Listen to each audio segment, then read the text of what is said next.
પૂર્વ પ્રસંગમાં આપણે ચાંડાલી ચેદ રાજપત્ની જાતા રાજ્ય ચ માનિતા કદાચિદ અપમાને અપી મૂલતઃ કા ક્ષતિર્ભવેત. ચાંડાલી જો રાજપત્ની થઈ જાય અને રાજા વડે માનીતી પણ થઈ જાય અને ક્યારેક ચાંડાલીનો એવો અપરાધ થાય, એના કારણે રાજા છે એનું અપમાન કરી દે, તો તેનાથી એનું જે રાણીપણું છે એમાંથી કોઈ ક્ષતિ નથી થતી. એવી રીતના આપણે પણ એવા ચાંડાલી જેવા જે હતા બ્રહ્મસંબંધ પહેલાં ભગવદ સેવા, ભગવત સમર્પણ કે ભગવત ભક્તિ કરતા ન હતા, ત્યારે આપણે આવા જ હતા. પરંતુ અત્યારે આપણે બ્રહ્મસંબંધ લઈને પ્રભુની સેવા પરાયણ થયા છીએ, પ્રભુને આપણે આપણું સર્વ સમર્પણ કર્યું છે. હવે આપણી કોઈ ભક્તિ સંબંધી કામના પૂર્ણ ન થતી હોય તો પણ અત્યારે આપણને જે દરજ્જો પ્રાપ્ત થયો છે પ્રભુના સેવક હોવાનો, એમાં કોઈ ક્ષતિ નહીં થાય. કોઈ આપણી એવી કામના પૂર્ણ ન થઈ હોય તો પ્રભુને એવી ઈચ્છા આપણી પૂર્ણ નહીં કરવી હોય, એમાં પણ આપણું કંઈ કલ્યાણ હશે એવી ભાવનાથી આપણે જે પ્રભુને સમર્પિત છીએ, પ્રભુને આપણે શરણાગત છીએ, પ્રભુની આપણે ભક્તિ કરી રહ્યા છીએ, એ કાંઈ ઓછી વાત નથી, એ તો સર્વોત્કૃષ્ટ વાત છે. કેમ કે સમર્પણાદહમ પૂર્વમ ઉત્તમ કિમ સદા સ્થિત કામમાધમતા ભાવ્યા પશ્ચાતાપો યતો ભવેત. કેમ કે સમર્પણ પહેલાં હું કાંઈ ઉત્તમ તો હતો નહીં, હું બી ચાંડાલી જેટલો જ અપવિત્ર હતો, સંસારી હતો, વિષયોમાં આસક્ત હતો અને શાસ્ત્ર વિરુદ્ધ આચરણમાં રત હતો, દુષ્ટ હતો, દુર્જનના સંગવાળો હતો. તો અત્યારે આપણને હવે સમર્પણ પ્રભુએ આપણું સ્વીકાર કર્યું છે અને આપણને સેવક હોવાનો પ્રભુએ પોતાના સેવક તરીકે આપણો સ્વીકાર કર્યો છે, તો કેટલી ઉત્તમ વાત છે. એટલે સમર્પણ પહેલાં હું કંઈ ઉત્તમ તો હતો નહીં કે મારી કંઈ અધમતા થવાની છે, મારી કોઈ અધમતા થવાની છે કે જેથી મને પશ્ચાતાપ થાય. એટલે કોઈ અધમતા નથી થવાની. એટલે એવો પશ્ચાતાપ ન કરવો જોઈએ. પશ્ચાતાપ કરીને ભગવદ સ્મરણ કે ભગવત સેવામાં જે આપણી ચિત્તની પ્રવણતા છે એમાં વિક્ષેપ ન કરવો જોઈએ. અને પ્રભુ છે સત્ય સંકલ્પ છે, એ ક્યારેય પણ પોતાના ભક્તનું અન્યથા કરતા નથી, આપણું હિત જ કરે છે, આપણું કલ્યાણ જ કરે છે. તો સત્ય સંકલ્પ તો વિષ્ણુ નાન્યથા તું કરીષ્યતિ. પ્રભુ સત્ય સંકલ્પ છે, આપણું અન્યથા નહીં કરે. જેવી પરિસ્થિતિમાં પ્રભુ આપણને રાખે છે એમાં આપણું હિત જ હશે. જેમ યાદવો હતા, એનો પ્રસંગ આપણે પૂર્વમાં જોયો હતો કે ભાઈ યાદવો હતા, એને પણ પ્રભુએ એનો દેહ છોડાવીને, એને આપસમાં ઝઘડાવીને અને એને પ્રભુએ મુક્તિ પ્રદાન કરી છે, કે એને ઉત્તમ ફલ આપ્યું છે ભગવાન. હવે જો ભગવાનના સ્વધામ પધારવા પછી પણ જો યાદવો અહીં રેત ભૂતલ ઉપર, તો એ બ્રાહ્મણોનું અપમાન કરવાના કારણે નરકને પ્રાપ્ત કરત. તો એનો જે આપસમાં એને લડાવીને કે શ્રાપ અપાવીને પ્રભુએ એને સ્વધામમાં પહોંચાડી દીધા, તો ઉત્તમ કાર્ય હતું ને. એમ આપણને ફેસ વેલ્યુ ઉપર જોતા એવું લાગે કે ઓહો, આવી લીલા શા માટે કરીએ. વિદુરજીને પણ એવું થયું કે ભગવાને યાદવ સ્થલીની લીલા શા માટે કરીએ. પરંતુ ભગવાનનો જે અભિપ્રાય હતો કે ભગવાનનો જે એને ફલદાન કરવાનો ઈચ્છા હતી, એ તો ઉત્તમ હતી ને. કેમ કે પ્રભુ સત્ય સંકલ્પ છે, અન્યથા નથી કર્યું, એનું સારું જ કર્યું છે. પરંતુ આપણે જીવ સ્વભાવથી દુષ્ટ છીએ, એટલે આપણને પ્રભુ ઉપર દોષારોપણ થાય કે મારા જીવનમાં આવું શા માટે બન્યું. હરેકના જીવનમાં, હરેક ભક્તોના જીવનમાં આવા વિચારો આવતા હોય છે કે પ્રભુએ મારા જીવનમાં આવું શા માટે કર્યું, આવું અન્યથા કેમ થયું, હું તો પ્રભુનો સેવક છું. પણ એ આપણી જીવ બુદ્ધિથી આપણને લાગે, એનું રિઝલ્ટની આપણને ખબર નથી. જ્યારે રિઝલ્ટ આવશે ત્યારે આપણને સમજાશે કે ઓહો, પ્રભુએ સારું કર્યું, મારું હિત કર્યું, મારું કલ્યાણ કર્યું છે આમાં, મને પહેલાં કલ્યાણ દેખાતું ન હતું. એટલે પ્રભુ સત્ય સંકલ્પ છે, હંમેશા ભક્તનું હિત જ કરે છે, ભક્તનું કલ્યાણ જ કરે છે. કોઈ દિવસ પ્રભુ એના ભક્તોનું અન્યથા થવા દેતા જ નથી. પ્રભુ હર વખત ભક્તોની લાજ રાખે જ છે. આપણા પુરાણોમાં પણ એના પ્રસંગો જોઈએ. દ્રૌપદીજી છે, નરસિંહ મહેતા છે, આપણા 84-252 ભગવદીઓના પ્રસંગોમાં પણ આપણે જોઈએ છીએ કે પ્રભુ હર હંમેશ ભક્તોનું રક્ષણ કરે છે. બધી પરિસ્થિતિમાં ત્રિકાલની અંદર, ભૂત, ભવિષ્ય, વર્તમાન ત્રિકાલની અંદર, ત્રણેય કાલમાં પ્રભુ છે ભક્તોનું રક્ષણ કરે જ છે. પરંતુ આપણા જીવ સ્વભાવવશ આપણને પ્રભુમાં દોષારોપણ થાય છે. તેથી અહીંયા શ્રી મહાપ્રભુજી પ્રભુનો સ્વભાવ આપણને સમજાવે છે કે પ્રભુ કૃષ્ણાત પરમ નાસ્તિ દૈવમ, વસ્તુ તો દોષ વર્જિત છે, સત્ય સંકલ્પ છે, ભક્તનું ક્યારેય અન્યથા કરતા નથી. તો એ રીતે પ્રભુનું પણ સ્વરૂપ આપણને સમજાવે છે, જીવનું સ્વરૂપ સમજાવે છે. ચાંડાલી ચેદ રાજપત્ની જાતા રાજ્ય ચ માનિતા, સમર્પણા દહમ પૂરો મોતમ કિમ સદા સ્થિત. અહીંયા સુધી આપણે અવગાહન કર્યું હતું. હવે આપણે આગળનું જે ચોથો અને પાંચમો શ્લોક સાથે આપેલા છે એમાં શ્રી આચાર્યજી પોતાની આખ્યાયિકાનું વર્ણન કરે છે કે પોતાના જીવનમાં જે પ્રસંગ બન્યો છે અને એને કારણે જે ભગવદ આજ્ઞા એનાથી પાલન ન થઈ તો પશ્ચાતાપ થાય. સ્વાભાવિક છે, ભક્ત હોય તો. કેમ કે ભગવદ આજ્ઞાનું પાલન ન થાય તો પશ્ચાતાપનો પ્રસંગ ઊભો થતો હોય છે. પણ આવી પરિસ્થિતિમાં પણ પ્રભુના સ્વભાવનો, પ્રભુના સ્વરૂપનો વિચાર કરીને એવો પશ્ચાતાપ ન કરવો જોઈએ. એ હવે અહીંયા આપણને શ્રી આચાર્ય ચરણો સમજાવે છે. આજ્ઞેવ કાર્યા સતતમ સ્વામી દ્રોહો અન્યથા ભવેત, સેવકસ્ય તુ ધર્મોયમ સ્વામી સ્વસ્ય કરિષ્યતિ. આજ્ઞેવ કાર્યા સતતમ સ્વામી દ્રોહો અન્યથા ભવેત. નિરંતર પ્રભુની આજ્ઞાનું પાલન કરવું જોઈએ, નહીં તો સ્વામીનો દ્રોહ થાય. આ શ્લોક પણ આપણે જોયો હતો ગયા વખતે કે પ્રભુની આજ્ઞા સદૃશ મહાપ્રભુજીની આજ્ઞા છે, એનું જો પાલન કરવામાં ન આવે તો મહાપ્રભુજીનો દ્રોહ થાય અને ઠાકોરજીનો પણ દ્રોહ થાય. એટલે સેવકનો તો એ જ ધર્મ છે કે સ્વામીની આજ્ઞાનું પાલન કરે, સ્વામીની આજ્ઞા પ્રમાણે પ્રભુને સમર્પિત થઈને રહે, પ્રભુની સેવાપરાયણ થઈને રહે, પ્રભુને શરણાગત થઈને રહે. અન્યથા જો એ રીતે રહેવામાં ન આવે, ભગવદ આજ્ઞાનું, આચાર્ય ચરણોની આજ્ઞાનું પાલન કરવામાં ન આવે તો ગુરુનો દ્રોહ થાય, ભગવદ દ્રોહ થાય. એની ઘણી બધી ચર્ચા આપણે ગયા વખતે કરી ગયા. હવે શ્રી મહાપ્રભુજીથી 2 ભગવદ આજ્ઞાનું પાલન ન થયું, 2 ભગવદ આજ્ઞાનું અનુસરણ ન કર્યું, એનું વર્ણન કરે છે પોતાની આખ્યાયિકા કહીને કે આજ્ઞા પૂર્વંતુયા જાતા ગંગા સાગર સંગમે યાપી પશ્ચાન મધુવને ન કૃતન તદ્વયમ મયા દેહ દેશ પરિત્યાગ તૃતીયો લોક ગોચર પશ્ચાતાપ કથન તત્ર સેવકોહમ ન ચાન્યથા. પહેલા ખરેખર ગંગાસાગર સંગમ ઉપર ભગવદ આજ્ઞા થઈ સ્વધામ પધારવાની, અને બીજી આજ્ઞા વ્રજમાં થઈ મધુવનમાં. તો એ બંને આજ્ઞાઓ આચાર્ય ચરણોથી ન પલાય, પાડી ન શક્યા. કેમ કે પ્રથમની જે આજ્ઞા ભાગવતનો ગૂઢર્થ પ્રગટ કરવાની હતી એ પાલન કરવામાં અપ્રત હતા, એટલે 2 આજ્ઞાનું પાલન ન થયું.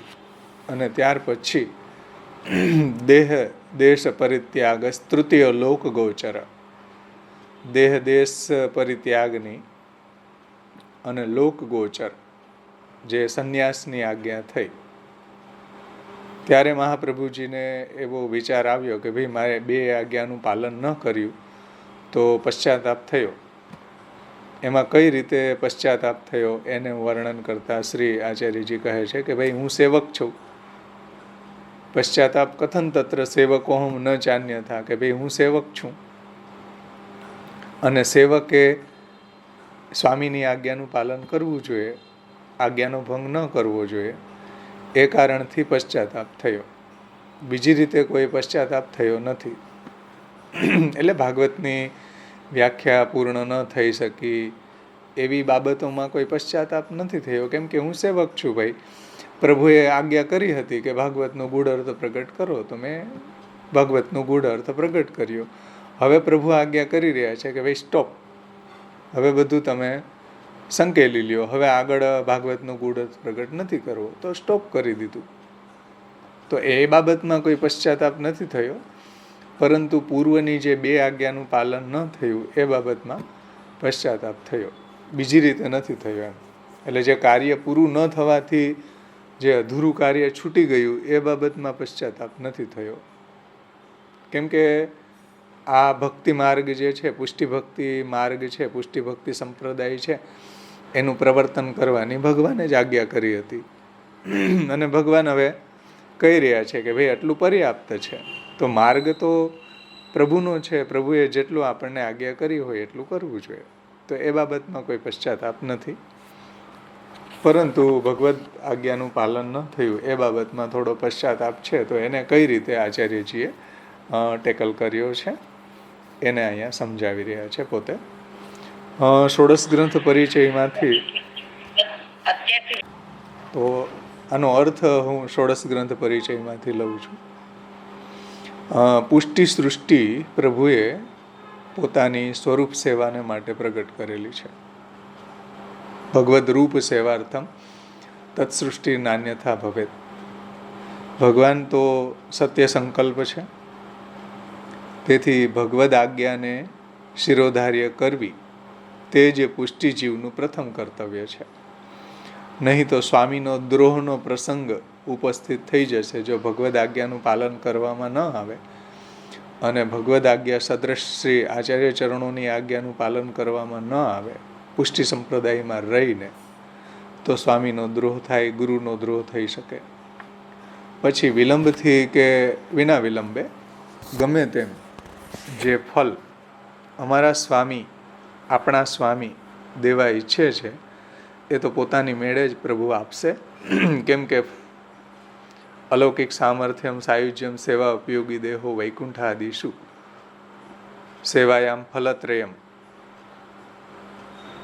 ન કાલોત્ર નિયામક કૃષ્ણ એવ નિયામક યાદૃશી સેવના પ્રોક્તા તત્સિદ્ધો ફલમ ઉચ્યતે અલૌકિકસ્ય દાને હિ ચાદ્ય સિદ્ધ્યન મનોરથ ફલમ વા અધિકારો વા ન કાલોત્ર નિયામક.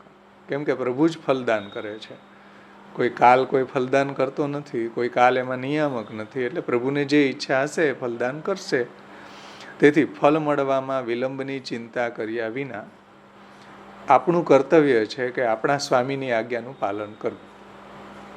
કે હવે 84-252ની જેમ કેમ સાનુભાવ જતાવતા નથી, કેમ મારી ભક્તિ માર્ગી ઈચ્છાઓ પૂર્ણ નથી થતી, કેમ આમ નથી થતું, ઘણા બધા ઓબ્જેક્શન આપણે ઉઠાવતા હોઈએ છીએ. ભલે ઠાકોરજીને આપણે કહેતા ન હોઈએ, પણ આપણા હૃદયની અંદર એવા વિચારો આવતા હોય છે. તો ફલ વિલંબમાં ચિંતા કર્યા વિના આપણું કર્તવ્ય આપણે કરતા રહેવું જોઈએ. મહાપ્રભુજીની આજ્ઞા પ્રમાણે પ્રભુની સેવા, સમર્પણ, શરણાગતિ કરતું રહેવું જોઈએ. એટલે આપણા સ્વામીની આજ્ઞાનું પાલન કરતા રહેવું જોઈએ. એ આપણો સેવકનો ધર્મ છે. સેવકનો ધર્મ એ છે, પહેલા ગંગાસાગરના સંગમ ઉપર ભગવદ આજ્ઞા થઈ સ્વધામ પધારવાની, અને પછી મધુવનમાં જે ભગવદ આજ્ઞા પ્રાપ્ત થઈ, બીજી આજ્ઞા મધુવનમાં થઈ. એનું પાલન આચાર્ય ચરણોથી થઈ ન શક્યું. એ પાલન ન થઈ શક્યું એનું કારણ પણ જે પ્રથમની આજ્ઞા નિત્યલીલામાં થઈ હતી, ભાગવતના ગૂઢ અર્થને પ્રગટ કરો, એમાં શ્રી મહાપ્રભુજી વ્યસ્ત હતા ભાગવતનો ગૂઢ અર્થ પ્રગટ કરવામાં. એટલા માટે પાલન ન થઈ શકી. એ પણ ભગવાનની આજ્ઞાનું પાલન કરી જ રહ્યા હતા. હવે ત્રીજી ભગવદ આજ્ઞા લોક ગોચર દેહ દેશ પરિત્યાગની થઈ, અર્થાત આસુર વ્યામોહ લીલા કરવાની થઈ, આ ભૂતલને છોડવાની થઈ. તો આજ્ઞાનું આ આજ્ઞાનું તો પાલન કરવું જ પડશે. મહાપ્રભુજી એવું વિચાર કર્યું કે ભાઈ ત્રીજી આજ્ઞાનું પાલન તો હવે મારે કરવું જ જોઈએ. એમ છતાં પણ એમાં પશ્ચાતાપનું કોઈ કારણ નથી. જ્યારે અમે સેવક છીએ, જ્યારે અમારું બધું જ અમારા સ્વામીને સમર્પિત છે, લેખનય સમર્પિત છે, અને જે લેખન ન થઈ શક્યું ભાગવતનું, જે વચ્ચેના સ્કંધો ચતુર્થ સ્કંધથી લઈને 9મા સ્કંધ અને 11 ને 12મા સ્કંધના સુબોધનીજી નથી લખાણા, તો એ પણ ભગવાનને સમર્પિત છે. અને જે કંઈ બી લખાણું સુબોધનીજી વગેરે એ પણ પ્રભુને સમર્પિત છે. બધું સમર્પિત છે આપણા પ્રભુને. એટલે અમારું બધું જ અમારા સ્વામીને સમર્પિત છે. તો પછી લોક ગોચર દેહ દેશના પરિત્યાગની આજ્ઞામાં પશ્ચાતાપ કેવો? તો હવે પ્રભુ બોલાવી રહ્યા છે, તો પશ્ચાતાપ શા માટે ભાઈ? પ્રાચીન બધા વ્યાખ્યાકાર ક્રમશઃ દેહ ત્યાગની પ્રથમ આજ્ઞા અને બીજી આજ્ઞા છે એ દેશ ત્યાગની, અને ત્રીજી આજ્ઞા જે છે લોક ત્યાગની, એ રીતે અર્થ સમજાવે છે. અહીંયા આપશ્રીએ એ રીતે સમજાવ્યું કે ભાઈ ગંગાસાગર સંગમે અને મધુવનમાં આજ્ઞા થઈને ત્રીજી આજ્ઞા જે દેહ દેશ પરિત્યાગ તૃતીય લોક ગોચર, એ રીતે લીધું છે. હવે આપણે આનું વ્યાખ્યાન પુષ્ટિ વિધાનમમાંથી લેશું. પુષ્ટિ વિધાનમ બધા પાસે હશે. શ્રી ગોકુલનાથજીની ટીકા આમાં લીધેલી છે, અને શ્રી ગોકુલનાથજીની ટીકા હોય તો એમાંથી પણ જોઈ શકો છો, પુષ્ટિ વિધાનમ હોય તો એમાંથી પણ જોઈ શકો છો. આ 2 શ્લોકો આપણે એમાંથી લેશું.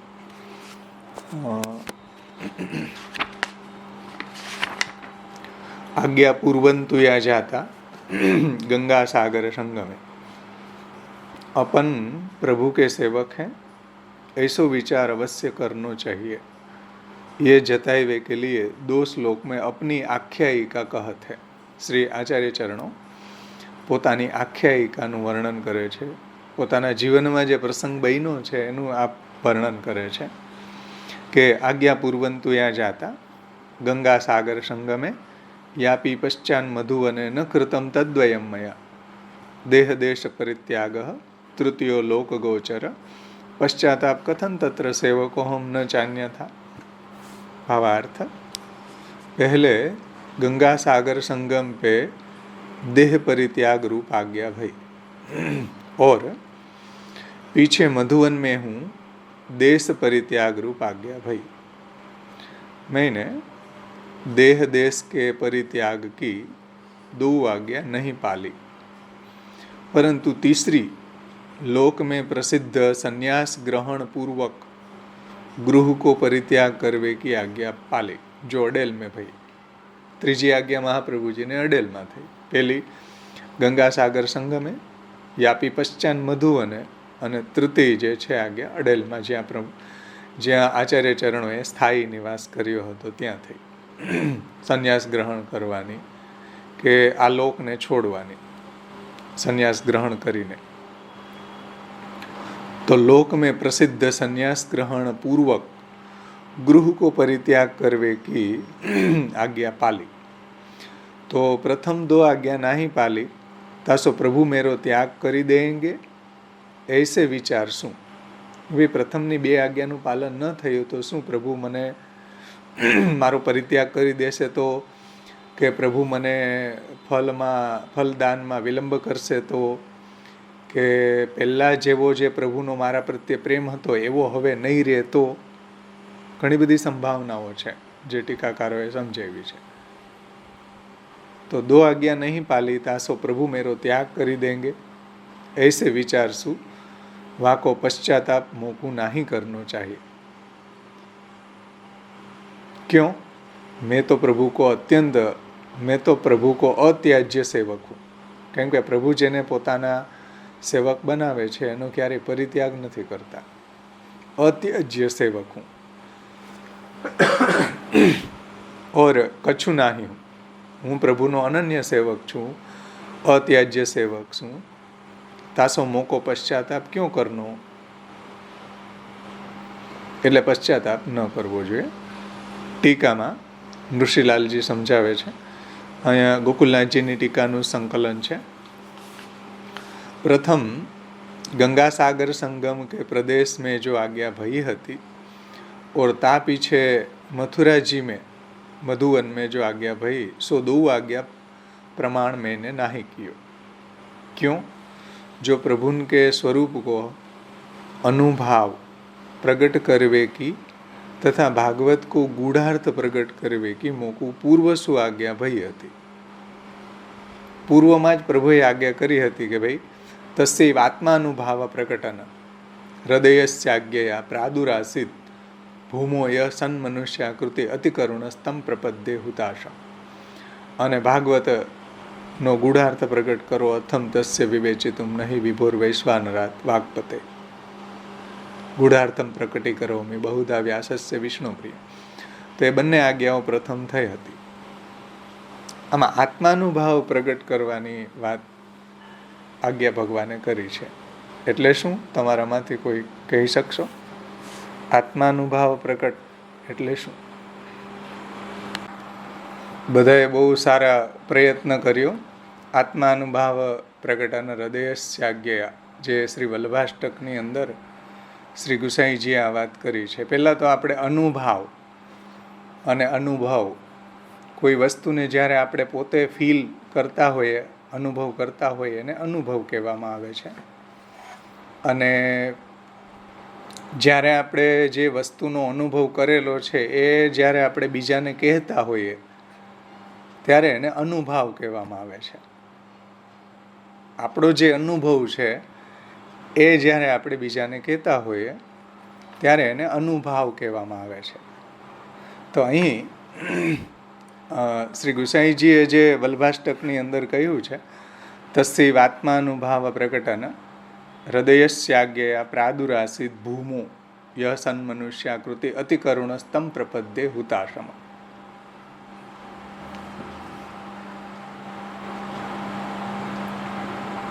એમાં ટીકામાં, આ શ્લોકની ટીકામાં શ્રી ગોકુલનાથજીની ટીકા છે ને ભાઈ વલ્લભાષ્ટક ઉપર, હા ગોકુલનાથજીની ટીકા છે. એ શું આજ્ઞા કરે જુઓ કે શ્રી ઠાकुर जी की आज्ञा ते प्रगट भये हैं श्री आचार्य चरणों सो कहते हैं कि पूर्ण पुरुषोत्तम की यह इच्छा भई जो मेरी लीला जानी के आत्मानुभाव, जो मेरी लीला जानी के सब जीव लीला सृष्टि में आवेंगे. મારી લીલાનો જે અનુભાવ છે એમ અનુભવ મહાપ્રભુજીને છે. ભગવદ્ લીલાનો અનુભવ ગોકુલનાથજી આનું વ્યાખ્યાન એ રીતે કરે છે કે મારી લીલાનો જે અનુભવ છે લીલા મધ્યપાતી સ્વરૂપ મહાપ્રભુજી છે. તો મેરી લીલા જાની કે ભગવાને શું આજ્ઞા કરી આત્માનુભાવ પ્રગટ કરવાની કે ભાઈ લીલા મધ્યપાતી સ્વરૂપ આચાર્ય ચરણો છે. હવે જેને લીલાનો અનુભવ હોય એ જ લીલાનો અનુભાવ પ્રગટ કરી શકે. તો શ્રી ગોકુલનાથજી ટીકામાં આજ્ઞા કરે છે કે મેરી લીલા જાની કે સબ જીવ લીલા સૃષ્ટિ મેં આવેંગે. બધા જીવો જે ભગવાનથી વિખૂટા પડેલા છે સહસ્ત્ર પરિવત્સરથી, એને ફરીથી કઈ રીતે પુષ્ટિ પુરુષોત્તમની પ્રાપ્તિ થાય એટલા માટે ભગવાને આચાર્ય ચરણોને ભૂતલ ઉપર પ્રગટ થઈને આત્માનુભાવ એટલે લીલાનો અનુભાવ પ્રગટ કરવાની આજ્ઞા કરી. तो जीव लीला सृष्टि में आवेंगे तब लीला को तो सोई प्रकट कर सके हैं जो लीला के भीतर को होय. હવે લીલાનો અનુભવ જેને હોય એ લીલાનો અનુભાવ પ્રગટ કરી શકે. ગોકુલનાથજી કહે છે જાકુ લીલા કો અનુભવ હોય સો ऐसे लीला के भीतर को होय, ताकू लीला को अनुभव होय सो ऐसे तो श्री आचार्य जी ही है. જેને લીલાનો અનુભવ છે એવા તો આચાર્ય ચરણો જ છે. તાતે ઉન્હી કો આજ્ઞા દિએ તસ્યૈવ આત્માનુભાવ પ્રકટન હૃદયસ્યાજ્ઞયા તબ જૈસે શ્રી પુરુષોત્તમ પ્રગટ ભયે તા ભાતી આચાર્યજી મહાપ્રભુ હું પ્રગટ ભયે. જેમ પ્રભુ દ્વાપરમાં પ્રગટ થયા બધા ભક્તોનો ઉદ્ધાર કરવા માટે, નિરોધોસ્યાનુશયનમ પ્રપંચે ક્રીડનમ હરે, નિરોધનો અર્થ છે ભગવાનનું ભૂતલ ઉપર ભક્તોની વચ્ચે પ્રગટ થવું. એટલે ભગવાન જેમ ભક્તોનો નિરોધ કરવા માટે પ્રગટ થયા છે એ રીતે આચાર્ય ચરણો પણ ભૂતલ ઉપર ભક્તોનો ભગવાનમાં કઈ રીતે નિરોધ સિદ્ધ થાય એટલા માટે આપનું પ્રાગટ્ય છે. અને એ નિરોધ સિદ્ધ થાય એટલા માટે આત્માનુભાવ પ્રગટ કરવો જોઈએ, લીલાનો અનુભાવ પ્રગટ કરવો જોઈએ કે ભક્તએ કઈ રીતે પ્રભુની સેવા કરવી, કઈ રીતે પ્રભુને સમર્પિત થઈને રહેવું, કઈ રીતે પ્રભુની સામે પેશ થવું ભોગ્યના રૂપમાં, ભોગતાના રૂપમાં નહીં. સમજો, એ સમર્પણનો ભાવ છે, એ સ્ત્રી ભાવ છે, એ ભોગ્ય ભાવ છે કે કઈ રીતે પ્રભુની સેવા કરવી ભોગ્ય બનીને. તો આવો જે ભાવ અહીંયા પ્રગટ મહાપ્રભુજીએ કરેલો છે એ આત્માનુભાવ છે. ગોકુલનાથજીની વ્યાખ્યા પ્રમાણે તસ્સૈવ આત્માનુભાવ પ્રગટન. તો એ રીતે જે સર્વોત્તમ સ્તોત્રમાં પણ પ્રભુનું જે લીલા રસાત્મક મહાત્મ્ય જે આચ્છાદિત થયું છે આવે ને એમાં કે કલિકાલ તમચ્છન્ન દૃષ્ટિત્વાદ વિદુષામપી સંપ્રત્ય અવિષયસ્તસ્ય મહાત્મ્યમ સમભૂત ભુવિ. ભૂતલ ઉપર પ્રભુનું લીલા રસાત્મક મહાત્મ્ય જે છે આચ્છાદિત થયું છે, એ કોઈ પંડિતોને જ્ઞાન નથી. એને પ્રગટ કરવા માટે ભગવાને આચાર્ય ચરણોને ભૂતલ ઉપર પ્રગટ કર્યા કે ભાઈ એ લીલા રસાત્મક મહાત્મ્ય પ્રગટ કરો કે જેથી દૈવી જીવો છે એ બધા લીલા રસાત્મક મહાત્મ્યને જાણીને ભગવત સેવા ભગવત કથા પરાયણ થાય અને ફરીથી પાછા એ મારા ધામમાં નિત્ય લીલા ધામમાં પહોંચે એવું લીલા રસાત્મક મહાત્મ્યને પ્રગટ કરો. એ આત્માનુભાવ છે. હા બોલો.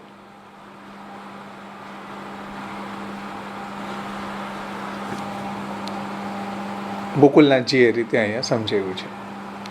તો શ્રી આચાર્યજી મહાપ્રભુજી પ્રગટ ભયે તાતે लौकिक पुरुष की नाई प्रागट्य न जाननो और भूमि में सन्मनुष्याकृति रूप सो प्रगट भय है, ब्राह्मण वेश सो प्रगट होई के आज्ञा भई है, सो याते जो ब्राह्मण सब वर्णन में उत्तम है. એટલે તસ્સૈવ આત્માનુભાવ પ્રગટન હૃદયસ્ય આજ્ઞયા પ્રાદુરાસિત ભૂમો સન્મનુષ્યાકૃતિ કરુણસ્તમ પ્રપદ્ય હુતાસમ. એ રીતે આપનું અહીંયા પ્રાગટ્ય થયું છે અને એ ભગવાનની આજ્ઞા છે. જો ભૂતલ ઉપરના દૈવી જીવોને લીલાનો અનુભવ જે આચાર્ય ચરણોને છે એ પ્રગટ ન કરે મહાપ્રભુજી, તો પછી દૈવી જીવોને કઈ રીતે ઉદ્ધાર થાય, કઈ રીતે એને ભગવત પ્રાપ્તિ થાય, કઈ રીતે એ સમર્પણ કરે, કઈ રીતે એ સેવા કરે, કઈ રીતે પ્રભુની શરણાગતિ કરે, કઈ રીતે પ્રભુની ભક્તિ કરે. એટલે શ્રી મહાપ્રભુજીએ એ લીલાનો અનુભાવને આપે પ્રગટ કર્યો છે. એ વાત અહીંયા ટીકાકાર સમજાવે છે કે પ્રભુને સ્વરૂપ જુઓ, પ્રભુન કે સ્વરૂપ કો અનુભાવ શબ્દો શું મૂક્યા અહીંયા ટીકાકારે જુઓ. क्यों? जो प्रभुन के स्वरूप को अनुभाव प्रगट करवे की आज्ञा भई. प्रभुना स्वरूपनो અનુભાવ, જે પ્રભુનું લીલામાં જે સ્વરૂપ છે એનું મધ્યપાતી સ્વરૂપ મહાપ્રભુજી છે. તો એ લીલાનો અનુભાવ જે છે એ મહાપ્રભુજી પ્રગટ કરે તો ભક્ત છે એ ભગવત સેવા પરાયણ થાય. પ્રભુનું એવું મહાત્મ્ય સમજાવે, એવું રસાત્મક લીલા રસાત્મક બધું પરિકર સાથેનું પ્રભુનું જે સ્વરૂપ છે એ સમજાવે તો ભક્ત જે છે એમાં સેવામાં એ લીલાનું ભાવન કરી શકે. સમજો, પ્રભુ પોતે પ્રકટ પૂર્ણ ભાવ અને ગુઢ સ્ત્રી ભાવ છે. એટલે પ્રભુનું સ્વરૂપ કેવું છે, પુષ્ટિ જીવ સામે કેવી રીતે પ્રકટ કરવાનું, એ મહાપ્રભુજી દ્વારા પ્રભુની એવું ઈચ્છા થઈ એટલે એમને મહાપ્રભુજીને ભૂતલ પર આવવાની આજ્ઞા કરી કે પ્રભુ ગુઢ સ્ત્રી ભાવ છે અને પ્રકટ પૂ ભાવ છે. ભક્ત છે પ્રકટ સ્ત્રી ભાવ રહેવું જોઈએ અને ગુઢ પૂ ભાવ છે. એ જ્યારે પ્રભુ એને એની સેવાથી પ્રસન્ન થઈને પ્રભુ જ્યારે એને એવું એની ભક્તિનો એવો ઉદ્રેક અવસ્થા એની આવે કે જ્યારે એનો એવો બીજ ભાવ દ્રઢ થઈ જાય કે જ્યારે પ્રભુ એને એવું માનસીસા પરામતા કે પ્રપંચ વિસ્મૃતિપૂર્વક નિરોધા અવસ્થાનું દાન કરે એવી અવસ્થામાં પ્રભુ પણ પોતાનો ભોગ્ય ભાવ પ્રગટ કરે છે અને પ્રભુ ભક્તની અંદર પણ એવો ભોક્તૃભાવનું પ્રાગટ્ય કરે છે કે ભોક્તૃભાવનું એને એવું દાન કરે છે. એ ફલા અવસ્થાની વાત છે. સાધન અવસ્થામાં જીવે ભગવાનની સામે કઈ રીતે પેશ થવું ભોગ્યના રૂપમાં, કે સમર્પણનો જે ભાવ છે, જે દાસ્ય ભાવ છે અને એ લીલા રસાત્મક જે પ્રભુનું મહાત્મ્ય છે એ અહીંયા આચાર્ય ચરણોએ પ્રગટ કરીને આત્માનું ભાવ જે પ્રભુએ પ્રગટ કરવાની આજ્ઞા કરી છે એને પ્રગટ કરેલો છે. એક વાત આ. બીજી વાત એ કે શ્રી ભાગવત કો ગૂઢ અર્થ પ્રગટ કરવે કી મોકું પૂર્વ સુહી આજ્ઞા ભઈ હે. હવે જે મધુવનમાં એની પહેલાં જે ગંગાસાગર સંગમમાં અને પછી અડેલમાં જે દેહ દેશ પરિત્યાગની આજ્ઞા કરી છે પ્રભુએ, એની પહેલાં નિત્યલીલામાં આજ્ઞા કરી એનું શું? નિત્યલીલા ધામમાં મહાપ્રભુજીને જે આજ્ઞા કરી પ્રભુએ અર્થમ તસ્ય વિવેચિતમ નહીં વિભોર વૈશ્વા નરાદ વાગપતે અન્યસ્તત્ર વિધાય માનુષ મામ વ્યાસવત શ્રીપતિ આજ્ઞાનમ જો દત્વાજ્ઞા કૃપાવલોકન પટુર યસ્માદતોહમ મુદા ગૂઢાર્થમ પ્રગટી કરોમી બહુધા વ્યાસસ્ય વિષ્ણુ પ્રિયમ. તો જે ગૂઢ પ્રગટ કરવાની આજ્ઞા નિત્યલીલા ધામમાં થઈ એનું શું? તમે શેના શ્લોક બોલ્યા ભાઈ? સુબોધનીજીનું મંગલાચરણ. મંગલાચરણ શ્રી મહાપ્રભુજીએ પોતાના પ્રાગટ્યનું પ્રયોજન બતાવ્યું છે. તો ભાગવતનો ગૂઢ અર્થ પ્રગટ કરવાની આજ્ઞા થઈ. કેમ કે જ્યાં સુધી ભાગવતનો ગૂઢ અર્થ પ્રગટ ન કરે ત્યાંથી પ્રભુના સ્વરૂપનું જ્ઞાન ન થાય. પ્રભુના સ્વરૂપનું જ્ઞાન ન થાય, શ્રી કૃષ્ણનું જ્ઞાન ન થાય, લીલા પરિકરનું જ્ઞાન ન થાય, લીલાનું જ્ઞાન ન થાય, તો સેવાની અંદર એ લીલાનું ભાવન કેવી રીતના કરવું? કે આપણા સેવ્ય પરબ્રહ્મ કૃષ્ણ છે એ આ લીલાના ભાવનથી ફિલિંગ આવશે, એની કૃષ્ણ રૂપતાની, એની બ્રહ્મ રૂપતાની, એની પરમાત્મા રૂપતાની, એની ભગવત રૂપતાની. એ આ ગૂઢાર્થ પ્રગટ કરે તો જ સમજમાં આવે કે આપણા જે ઠાકોરજી છે એ બ્રહ્મય છે, પરમાત્માય છે, ભગવાનય છે અને કૃષ્ણય છે. અન્યથા એ સમજમાં ન આવે. આપણા ઠાકોરજી કોઈ આપણા બાલક છે એટલું જ નથી, એ બ્રહ્મ પણ છે, પરમાત્માય છે, ભગવાનય છે અને કૃષ્ણય છે. એ રહસ્ય ભાગવતનો ગૂઢ અર્થ પ્રગટ કરે આચાર્ય ચરણો તો જ એ સમજમાં આવી શકે. તેથી ભાગવતનો ગૂઢ અર્થ પ્રગટ કરવાની પણ આચાર્ય ચરણોને આજ્ઞા થઈ છે. સો દો આજ્ઞા કો મેને ઉલ્લંઘન કિયો. અને એટલા માટે આત્માનુભાવ પ્રગટ કરવા માટે અને ભાગવતનો ગૂઢ અર્થ પ્રગટ કરવા માટે. આત્માનુભવ પ્રગટ કરવા માટેમાં સેવા આવી જાય છે અને ભાગવતનો ગૂઢ અર્થ પ્રગટ કરવામાં કથા આવી જાય છે. જુઓ આ વાત બે પેરેલલ ચાલે છે. જ્ઞાનમ ભક્તિશ્ચ સતતમ ચક્રવત પરિવર્તતે. સેવા અને કથાનું સાયકલ બંનેની આજ્ઞા થઈ છે. સમજાણું ને? જુઓ, આત્માનુભાવ પ્રગટથી સેવાની વાત છે કે કઈ રીતે ભક્તએ પ્રભુની સામે સમર્પિત થઈને રહેવું. અને ભાગવતના ગૂઢ અર્થ દ્વારા જે મહાપ્રભુજીએ કહ્યું ને, પ્રેમણોન્યત સાધનમ લોકે નાસ્તિ મુખ્ય પરમ મહત શ્રી ભાગવતમ એવાત્ર પરમ તસ્ય હિ સાધનમ. પ્રભુમાં પ્રેમ પ્રગટ કરવાનું સાધન શ્રીમદ ભાગવત છે. નિબંધમાં મહાપ્રભુજી આજ્ઞા કરી છે.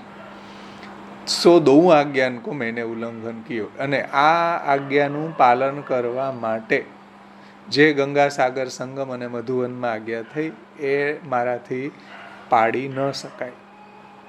પ્રથમની આજ્ઞા પાલન કરવા માટે. ક્યું? જો પ્રથમ આજ્ञा देह के परित्याग विषय की भई હતી और दूसरी आज्ञा देश के परित्याग के विषय की હતી. सो दो आज्ञा को पालन करतो तो स्वात्मा अनुभाव तथा भागवत को गूढ़ अर्थ प्रकाश करवे की आज्ञा सिद्ध न होती तो पहली आज्ञा सिद्ध न થાય ભાઈ. જો આ બે આજ્ઞાનું પાલન કરવા જાય તો પ્રથમની આજ્ઞાનું પાલન ન થાય. હવે કરવું શું? સમજમાં આવી ને વાત? પ્રોબ્લેમ જુઓ મહાપ્રભુજીની. પહેલાં આજ્ઞા કરી દીધી આત્માનુભાવ પ્રગટ કરવાની અને ભાગવતનો ગૂઢ અર્થ પ્રગટ કરવાની. હવે શ્રી મહાપ્રભુજી ભૂતલ ઉપર પ્રગટ થઈને પ્રથમ આજ્ઞાનું પાલન કરવામાં પ્રવૃત્ત થયા અને ભગવાને ફરીથી આજ્ઞાઓ કરવા લાગી ગયા. ગંગાસાગર સંગમે, મધુવને. તો હવે શું કરવું? સમજાણું ને प्रॉब्लम.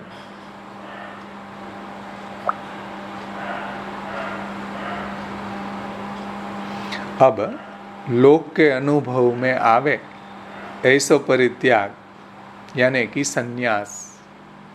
संन्यास करवे की तीसरी आज्ञा भाई कि भाई हवे तमे जल्दी पधारो संन्यास ग्रहण करीने. तामे मोकू पश्चाताप भयो. स्वाभाविक है कि घणी वखत आपने કોઈની આજ્ઞાનું પાલન ન થયું હોય તો ત્યારે આપણને બહુ એવો પશ્ચાતાપ ન થાય, પણ પાછળથી થાય. એવી રીતના જ્યારે ત્રીજી આજ્ઞા થઈ ત્યારે મહાપ્રભુજી એમ કહે છે કે મને પશ્ચાતાપ થયો. ક્यों? जो मैं सेवक हूँ तासु स्वामी की आज्ञा को प्रमाण, स्वामी की आज्ञा के प्रमाण करनो योग्य है. પશ્ચાતાપ કયા સંદર્ભમાં થયો? ભાગવતની ટીકા પૂર્ણ ન થઈ એ બાબતમાં પશ્ચાતાપ નથી થયો. કેમ કે ભગવાનનું કાર્ય હતું, ભગવાનને જેટલું કરાવવું હતું, ભગવાને આ માર્ગ પ્રગટ કર્યો છે, આ સંપ્રદાય પ્રભુએ પ્રગટ કર્યો છે, તો પ્રભુને જેટલું કરાવવું હતું એટલું પ્રભુએ કરાવ્યું. હવે પ્રભુને નથી કરાવવું આગળ તો નહીં કરાવવું, કંઈ વાંધો નહીં. સંપ્રદાય મારો તો નહોતો કે મારું કોઈ એવું એમ્બિશન ન હતું, ભગવાનની આજ્ઞા પાલન કરવાનું મારું એમ્બિશન હતો. ભગવાન એમ કહે છે કે ભાઈ ચલો હવે અહીંયા સુધી બહુ થઈ ગયું, ઘણું બધું ટીકાઓ સુબોધનીજી લખી દીધી, હવે ઘણું એટલું આધુનિક જીવો માટે એટલું પર્યાપ્ત છે. તો હવે હું એવું વિચારું કે ના ના, હું હજી તો બધું લખીને જ આવીશ, બધી ટીકા જ્યાં સુધી પૂરી ન થાય ત્યાં સુધી આવીશ જ નહીં. આવું થોડું પ્રભુને કહી શકાય. સમજમાં આવ્યું ને? તો એટલે સ્વામી કી આજ્ઞા કે પ્રમાણ કરનો યોગ્ય है. અને પ્રથમ આજ્ઞા પાલન ન થઈ એટલે પશ્ચાતાપ થયો. પશ્ચાતાપ થવાનું કારણ સ્વામીની આજ્ઞાનું પાલન ન થયું એ છે. પરંતુ સ્વામી કી આજ્ઞા કો ઉલ્લંઘન કરનો યોગ્ય નહીં है. આ રહસ્ય જુઓ. આ ઘણા પ્રસંગો છે આપણને શું કરવું એનું માર્ગદર્શન આપે છે. ઘણા પ્રસંગો આપણને શું ન કરવું એનું પણ માર્ગદર્શન આપે છે. તમે 84-252 ભગવદીઓના પ્રસંગ જુઓ, એમાં ઘણા પ્રસંગો એવા છે કે આપણને શું કરવું એની આપણને ગાઈડલાઈન આપે છે. ઘણા પ્રસંગોમાં આપણને ન કરવાની પણ ગાઈડલાઈન આપે છે. જે રામાનંદ પંડિત છે કે ગોવિંદાસ ભલ્લા છે, આવા બધા પ્રસંગોને તમે જુઓ તો એમાં શું ન કરવું, અહંકાર ન કરવો, વૈષ્ણવનો અપરાધ ન કરવો, આવા બધી ગાઈડલાઈન આપે છે ને.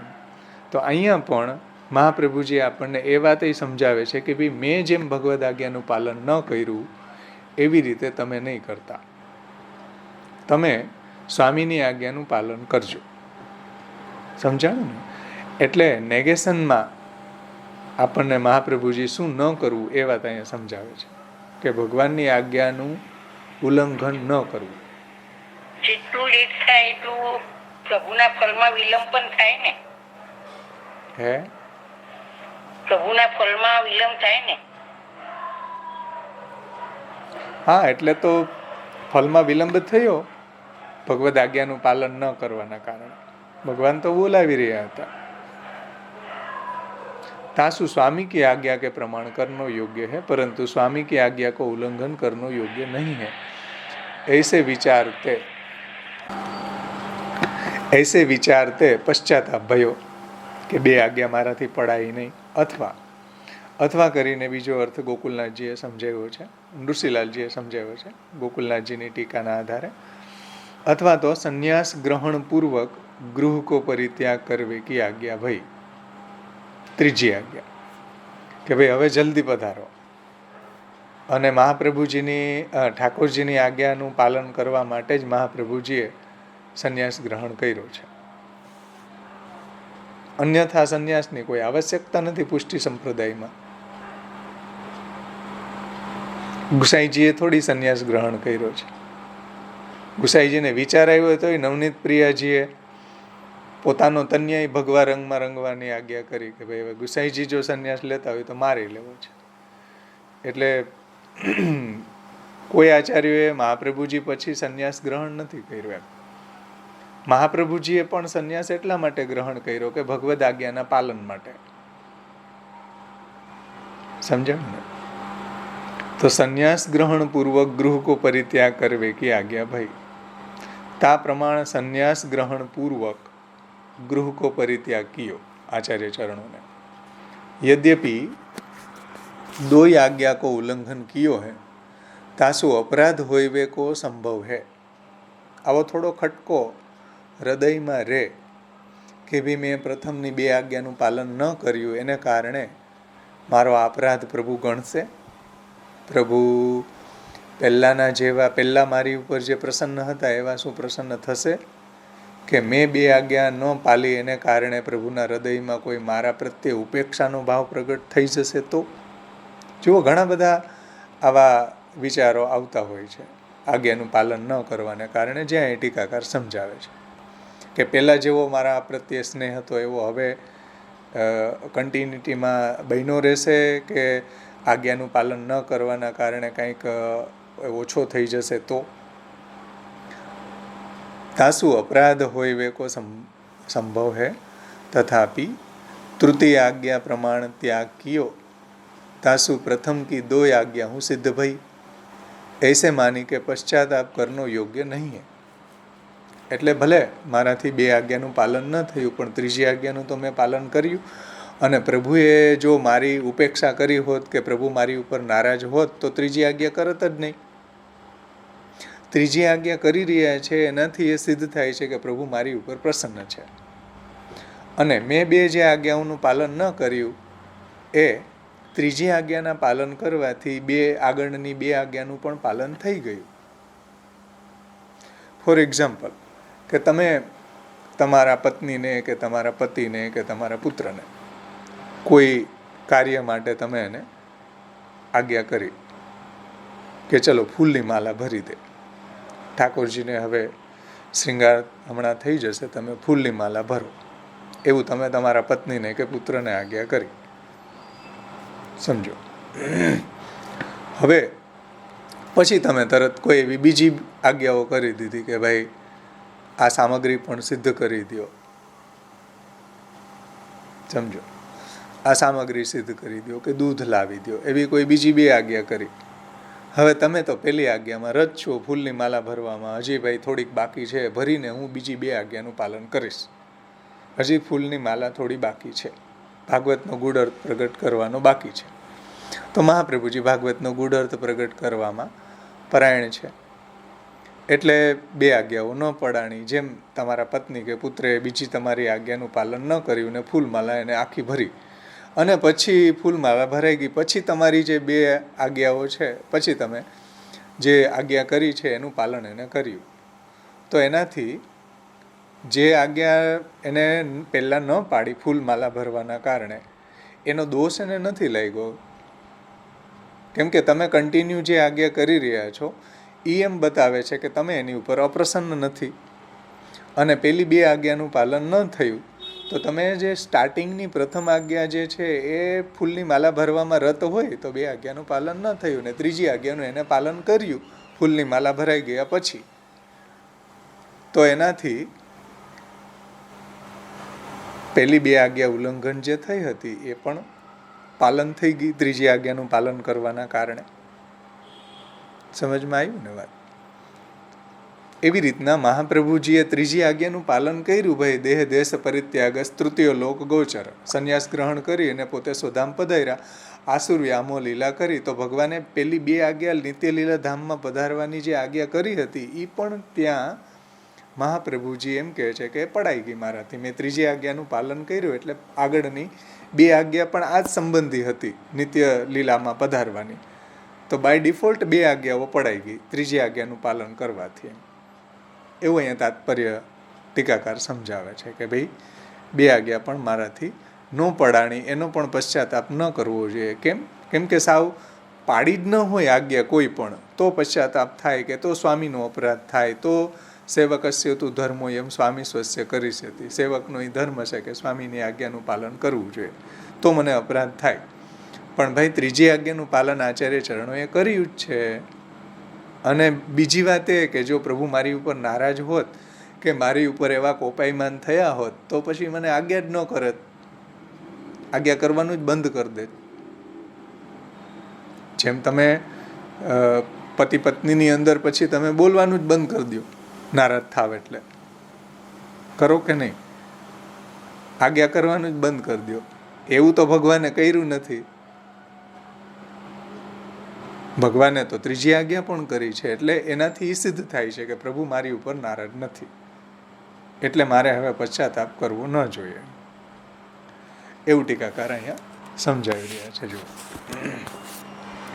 તથાપિ તૃતીય આજ્ઞા ભાવેશભાઈ, એટલે એક મિનિટ હો. હા બોલો. એટલે જો પ્રભુ એમને સેવક ના માનતા હોત તો બે આજ્ઞા જે ન એમણે પાલન કર્યું તો એનો અપરાધ ગણત. પણ જ્યારે ત્રીજી આજ્ઞા કરી છે એનો અર્થ એ કે પ્રભુ એમને પોતાના સેવક પણ માને છે અને અપરાધ માનતા નથી એમનો, એમ. બિલકુલ બરાબર. બરાબર. હા, સમજાણું ભાઈ? કોઈને બીજા કઈ પ્રશ્ન હોય તો પૂછો ભલે. ચલો કોઈને કઈ પ્રશ્ન હોય તો પૂછો આ બાબતમાં.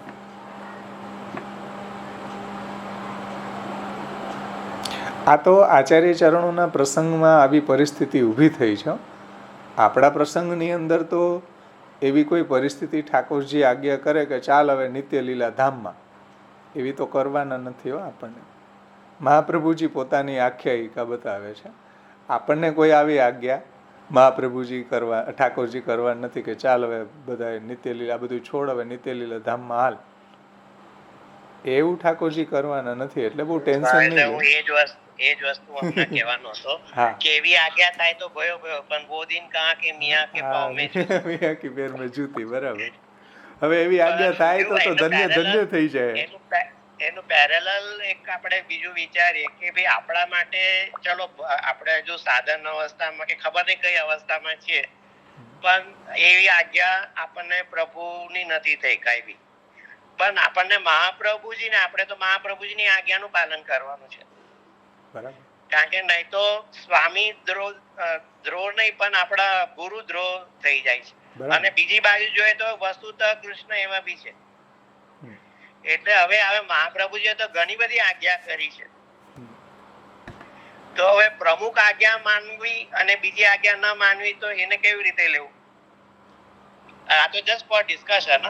હા, બાકી વાત સાચી છે કે આપણે આનું પેરેલર આપણા આધુનિક પુષ્ટિજીવોના કોન્ટેક્સમાં વિચાર કઈ રીતે કરવો.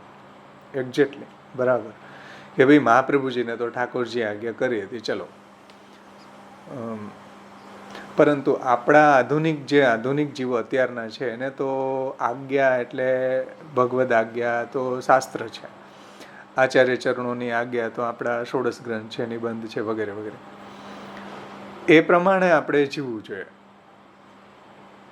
જેમ અહીંયા ઠાકોરજીની આજ્ઞાનું આચાર્ય ચરણોએ પાલન કર્યું એ રીતે આપણે પણ, જે આપણે ગયા વખતે વિચાર કર્યો હતો, ગયા વખતે જે ટીકામાં જોયું હતું કે ભાઈ ઠાકોરજીની આજ્ઞા સદૃશ આચાર્ય ચરણોની આજ્ઞા જે છે એનું પાલન કરવું જોઈએ, કેમ કે આપણો સેવકનો ધર્મ છે. તો હવે એ આજ્ઞાઓ જે છે એની અંદર એવી આજ્ઞા કોઈ નથી કે જેનું આપણે આચરણ ન કરી શકીએ. મહાપ્રભુજીની સેવાની આજ્ઞા છે, ચાલો કૃષ્ણ સેવા સદા કાર્ય માનસી સા પરામત ચેતસ્તત પ્રમણમ સેવા, આપણા તનથી, આપણા ધનથી, આપણા સર્વસ્વનું આપણા ઠાકોરજીમાં વિનિયોગ કરવો. આ આજ્ઞા મહાપ્રભુજીની ઝૂંપડીમાં રહેતો હોય એ પાડી શકે, તીન તુંબાવાલોય પાડી શકે છે, અને પુરુષોત્તમદાસ શેઠ કે સંભલવાળા પણ પાડી શકે ને બધાય પાડી શકે. જુઓ, એવી આ આજ્ઞા નથી કે ન પાડી શકીએ. સેવાયામ વા કથાયામ વા યસ્યા શક્તિ દૃઢા ભવેત વ્યાવૃત્તોપી હરોચિત્તમ શ્રવણાદો ન્યસેત સદા. કે ભાઈ બહુ તમે બિઝી છો, વ્યાવૃત છો, તો તમે પ્રભુનું સ્મરણ કરતા કરતા આજીવિકા કરો. કરી શકીએ કે નહીં? કઈ એવી આજ્ઞા છે? ચલો આપણે વિચારો કે જેનું પાલન આપણાથી ન થાય. આપણે પ્રભુને અનન્ય શરણાગત રહેવું જોઈએ, અન્યાશ્રય ન કરવો જોઈએ. અન્યસ્ય ભજનં તત્ર સતો ગમનમેવ ચ પ્રાર્થના કાર્ય માત્રેપી તતોન્યત્ર વિવર્જયત. આજ્ઞાનું પાલન આપણે ન કરી શકીએ, બોલો. ઝૂંપડીમાં રહેતો હોય એ કરી શકે. બધા જ પુષ્ટિ જીવો છે એ આ આજ્ઞાનું તો પાલન કરી શકે ને, કે ભાઈ અન્ય દેવી દેવતાનું ભજન નહીં કરવું, અનન્ય આશ્રય રાખવો, પ્રભુનો દ્રઢાશ્રય રાખવો. સમજમાં આવ્યું ને? તો કઈ આજ્ઞાઓ એવી છે, ઘણી એવી આજ્ઞાઓ છે કે એમાં આપણે પ્રયાસ કરીએ ભાઈ અહંકારમ ન કુર્વી તો માનાપેક્ષામ વિવર્જે, અહંકાર ન કરવું. હવે જીવ એવો છે, જીવ આ સ્વભાવ તો દુષ્ટા તો ઘણી વખત થઈ જાય, તો આપણા ઠાકોરજીને માફી માગી લે આચાર્ય ચરણોની સામે, નતમસ્તક કરબદ્ધ આપણા દંડવત પ્રણામ પૂર્વક, ભાઈ અહંકાર થઈ ગયો, દુઃખહાનો તથા પાપે ભયે કામાદ્ય પૂર્ણે ભક્ત દ્રોહે ભક્તે ભાવે ભક્તેશ્ચાતિક્રમે કૃતે અશક્ય વા સુશક્ય વા સર્વથા શરણમ હરિ અહંકાર કૃતે ચૈવ પોષ્ય પોષણ રક્ષણે પોષ્યાતિક્રમણે ચૈવ તથા અંતે વાસ્યતિક્રમે અલૌકિક મન સિદ્ધો સર્વથા શરણમ હરિ. થઈ જાય. અમુક જીવ સ્વભાવવશ આપણું કાબુ નથી મેળવી શકતા. ઘણી વખત આપણે જાણતા હોઈએ ઘણી વાત, પણ શું કરીએ, થઈ જતું હોય છે. થાય ને એવું. પછી વૃથા આલાપ ક્રિયા ધ્યાનમ સર્વથૈવ પરિત્યજે. વૃથા આલાપ, વૃથા ક્રિયા, વૃથા ધ્યાનનો સર્વથા પરિત્યાગ કરવો. પણ જીવ સ્વભાવથી દુષ્ટ છે ભાઈ, તો વૃથા આલાપ થઈ જાય કે નહીં, વૃથા ક્રિયા થઈ જાય કે નહીં? થઈ જાય છે. ત્રિદુઃખ સહનમ ધૈર્યમ અમૃતે ત્રિદુઃખ સહનમ ધૈર્યમ. જુઓ છતાંય આપણું ચિત્તોદ્વેગમ વિદાયાપી હરિયજત કરી શકે. ચિંતા થઈ જાય પછી શાંતિથી વિચારા બેસે ત્યારે ખ્યાલ આવે અરે આ તો પ્રભુની લીલા છે, એટલે નહીં કરે. તો જુઓ આવું જે આપણા જીવનમાં જે પેરેડોક્સ, એક સેકન્ડ, કર્તવ્ય, અવિશ્વાસોનું કર્તવ્ય. હા, તો આપણા જીવનમાં આવા પેરેડોક્સ, આવી જે આપણી વીકનેસ છે એને પરફેક્ટ કરવા માટે આચાર્યજીને વાણી છે કે ભાઈ વારંવાર મહાપ્રભુજી આવું આપણને કહેતા રહે, તો આપણે અંદર કંઈક હેમરિંગ થવાના કારણે આપણે આપણા જીવનમાં એવી કન્ડિશનમાં આપણને આચાર્યજીના વચનો યાદ આવી જાય, તો આપણે એ સમયે ટેકલ કરી શકીએ કે ભાઈ જો મહાપ્રભુજીએ કીધું ને અહંકારમ ન કરવી તો માનાપેક્ષામ વિવર્જે, તો આપણે ભલે 1 સેકન્ડમાં થઈ જાય, ચલો કે મિનિટ વાત થઈ જાય, 1 મિનિટમાં આપણને એવો અહંકાર થઈ જાય, કોઈ બી બાબતનો હોય, પરંતુ તરત જો આપણને મહાપ્રભુજીના વાક્યો યાદ આવે કે તરત આપણે એને ટેકલ કરી શકીએ કે ચાલો આ મહાપ્રભુજીના એંગલથી આ યોગ્ય નથી થઈ. ક્રોધ છે તો સ્વાભાવિક છે, માણસ માત્રની અંદર ક્રોધ હોય છે, થઈ જાય. દિલ હે તો હે સંગો સે ખિસ ભરના હે ક્યું, હમ ઝગડેંગે 1000 બાર કોઈ હમે ઝગડાએ ક્યું. દિલ છે ભાઈ, પથ્થર થોડી છે. કંઈક તો સંવેદનશીલતા છે ને, એમાં તો થઈ જાય જીવ સ્વભાવ બસ. પરંતુ થઈ જાય એનો કોઈ પ્રોબ્લેમ મહાપ્રભુજીને નથી, પણ એને ટેકલ કરતા શીખવું જોઈએ બધી પરિસ્થિતિમાં. આપણે આ બધા આચાર્ય ચરણોએ જે આપણને આજ્ઞા કરી છે એને યાદ કરીને આપણે આપણા જીવનને સુધારવાનો પ્રયત્ન કરવો જોઈએ. એટલું તો કરી શકીએ આપણે, સમજો ને? અને જેટલું આપણે અન્યાશ્રયથી દૂર રહે, સર્વસમર્પણ કરીએ, ભગવત સેવામય, ભગવત ભક્તિમય રહીએ, તો એ મહાપ્રભુજીના ગ્રંથોનું વારંવાર અવગાહન કરશું તો આવી આપણી જે અવેરનેસ છે ને એ જાગૃત રહેશે, નહીંતર બધી જ અવેરનેસ સૂઈ જશે. એટલે મહાપ્રભુજીની વાણીનું વારંવાર આપણે આવર્તન કરતા રહેવું જોઈએ, અધ્યયન કરતા રહેવું જોઈએ, સત્સંગ કરતા રહેવું જોઈએ. કેમ કે સત્સંગા અભાવે તું શૈથિલ્યમ સ્યાત, પોષકા અભાવે શૈથિલ્યમ સ્યાત. હરિરાયજી કે પોષણનો અભાવ ન હોય ને ભાઈ તો આપણી સેવામાં શિથિલતા આવી જાય, સેવામાં આનંદ ન આવે. એટલે સત્સંગ એ આદિ ભૌતિક ચરણ છે ભગવાનનો. મહાપ્રભુજી સુબોધનીજીમાં કહે છે કે સત્સંગ અને ભાગવત પ્રભુના આદિ ભૌતિક ચરણારવિંદ છે. સત્સંગ અને ભાગવત એટલે સત્સંગ અને ભાગવતનું અવલંબન કરવું જોઈએ અનુસરમાં. કેમ કે દસમ સ્કંધની અંદર જે વ્રજભક્તોની જે જીવન પ્રણાલી છે એના આધારે જે આપણો સેવા પ્રકાર સમજાવ્યો મહાપ્રભુજીએ, તો વ્રજભક્તોને પણ જેમ યચ દુઃખમ યશોદાયામ નંદાદીનાંચ ગોકુલે ગોપિકાનાંતુ યદ દુઃખમ તદ દુઃખમ સ્યાન મમ ક્વચિત ગોકુલે ગોપિકાનાંચ સર્વેશામ વ્રજવાસીનામ યત સુખમ સમભૂત તન્મે ભગવાન કિમ વિધાસ્યતિ. તો જુઓ, વ્રજવાસીઓના જીવનમાં પણ સંયોગ અને વિયોગનું, સેવા અને કથાનું સાયકલ ચાલ્યું. અનુસરમાં એ પણ યુગલ ગીત છે, વેણુ ગીત છે, દિવસે સર્વે શ્યામા મળી રસરૂપ તણો યસ ગાયેજી, વાસર નિર્વાહ હેમ કરે સખી સાયંકાલે પેખેજી. તો એ પણ વ્રજભક્તોનું સાયકલ ચાલતું હતું કે નહીં, સેવા અને કથાનું. તો એ જ પેરેલર આપણી જે સાધના પ્રણાલી છે એમાં મહાપ્રભુજીએ એ જ વાતને સમજાવી છે કે આપણા જીવનમાં પણ સેવા અને કથાનું સાયકલ ચાલવું જોઈએ. એ મુખ્ય કલ્પ છે કે પુરુષાણામ તથા સ્ત્રીણામ રાત્રે ચ દિવસે તથા જ્ઞાનમ ભક્તિશ્ચ સતતમ ચક્રવત પરિવર્તતે. કે વ્રજભક્તો છે એને ગોકુલની અંદર બધા વ્રજવાસીઓ જે છે એને દિવસે વિયોગ થતો, વનના જે ભક્તો છે, ગાયો છે, ગોપ બાલકો છે, પુલિંદીઓ છે, ગિરિરાજજી છે, યમુનાજી છે, અને જે વૃંદાવનના જે ભક્તો છે એ બધાને દિવસે સંયોગ થતો, કેમ કે પ્રભુ ગાયો ચરાવવા પધારતા. સમજો, જો કેવું સાયકલ ચાલતું વ્રજવાસીઓના જીવનમાં. અને રાત્રે બધા જ વનના ભક્તો છે કે ગાયો છે, ગોપ બાલકો છે એને વિયોગ થતો. યશોદાજી, નંદરાયજી, વ્રજભક્તો વગેરેને સંયોગ થતો. તો જો વનાંતર વિયોગ, પલકાંતર વિયોગ, 4 પ્રકારના જે દેશાંતર વિયોગ, તો એ બધા ભાગવતજીમાં સમજાવ્યા છે ને, બધા પ્રકારના વિયોગ. તો એ રીતના સાયકલ ચાલતું, એને કારણે એની ભક્તિ નિરોધાવસ્થામાં ખીલી.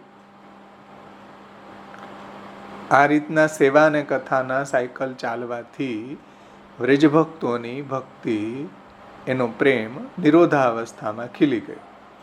એવી જ રીતના શ્રી મહાપ્રભુજી આજ્ઞા કરે છે કે ભાઈ આધુનિક જે પુષ્ટિ ભક્તો છે એના જીવનમાં પણ જો આ રીતના સેવા અને કથાનું સાયકલ ચાલે તો એની ભક્તિ પણ નિરોધાવસ્થામાં ખીલી જશે. માર્ગ ઈ જ છે, સાધના પ્રણાલી પણ ઈ જ છે, આપણને મહાપ્રભુજીએ સમજાવી છે. તો આપણે પણ સેવા અને કથાનું સાયકલ આપણા જીવનમાં કન્ટિન્યુ કેમ ચાલે એવો પ્રયત્ન કરવો જોઈએ. અનોસરમાં પણ આપણે મહાપ્રભુજીની વાણી છે, સુબોધનીજી છે, ભગવત ભક્તોનો સંગ છે, આ બહુ જરૂરી છે. નહીતર કેવલ સેવા જે છે એ અનુકલ્પ છે, મુખ્ય કલ્પ નથી. કેવલ કથા છે એ અનુકલ્પ છે, મુખ્ય કલ્પ નથી. સેવા અને કથા જો બંને મળી જાય તો એ મુખ્ય કલ્પ છે, પરમાનંદ, નહીં તો ખાલી આનંદ. હા, રાઈટ. નહીતર કેવલ આનંદ છે, સેવા કેવલ આનંદ છે. પરંતુ સેવા ને કથાનું સાયકલ આપણા જીવનમાં ચાલવા લાગી જાય તો એ પરમાનંદ છે.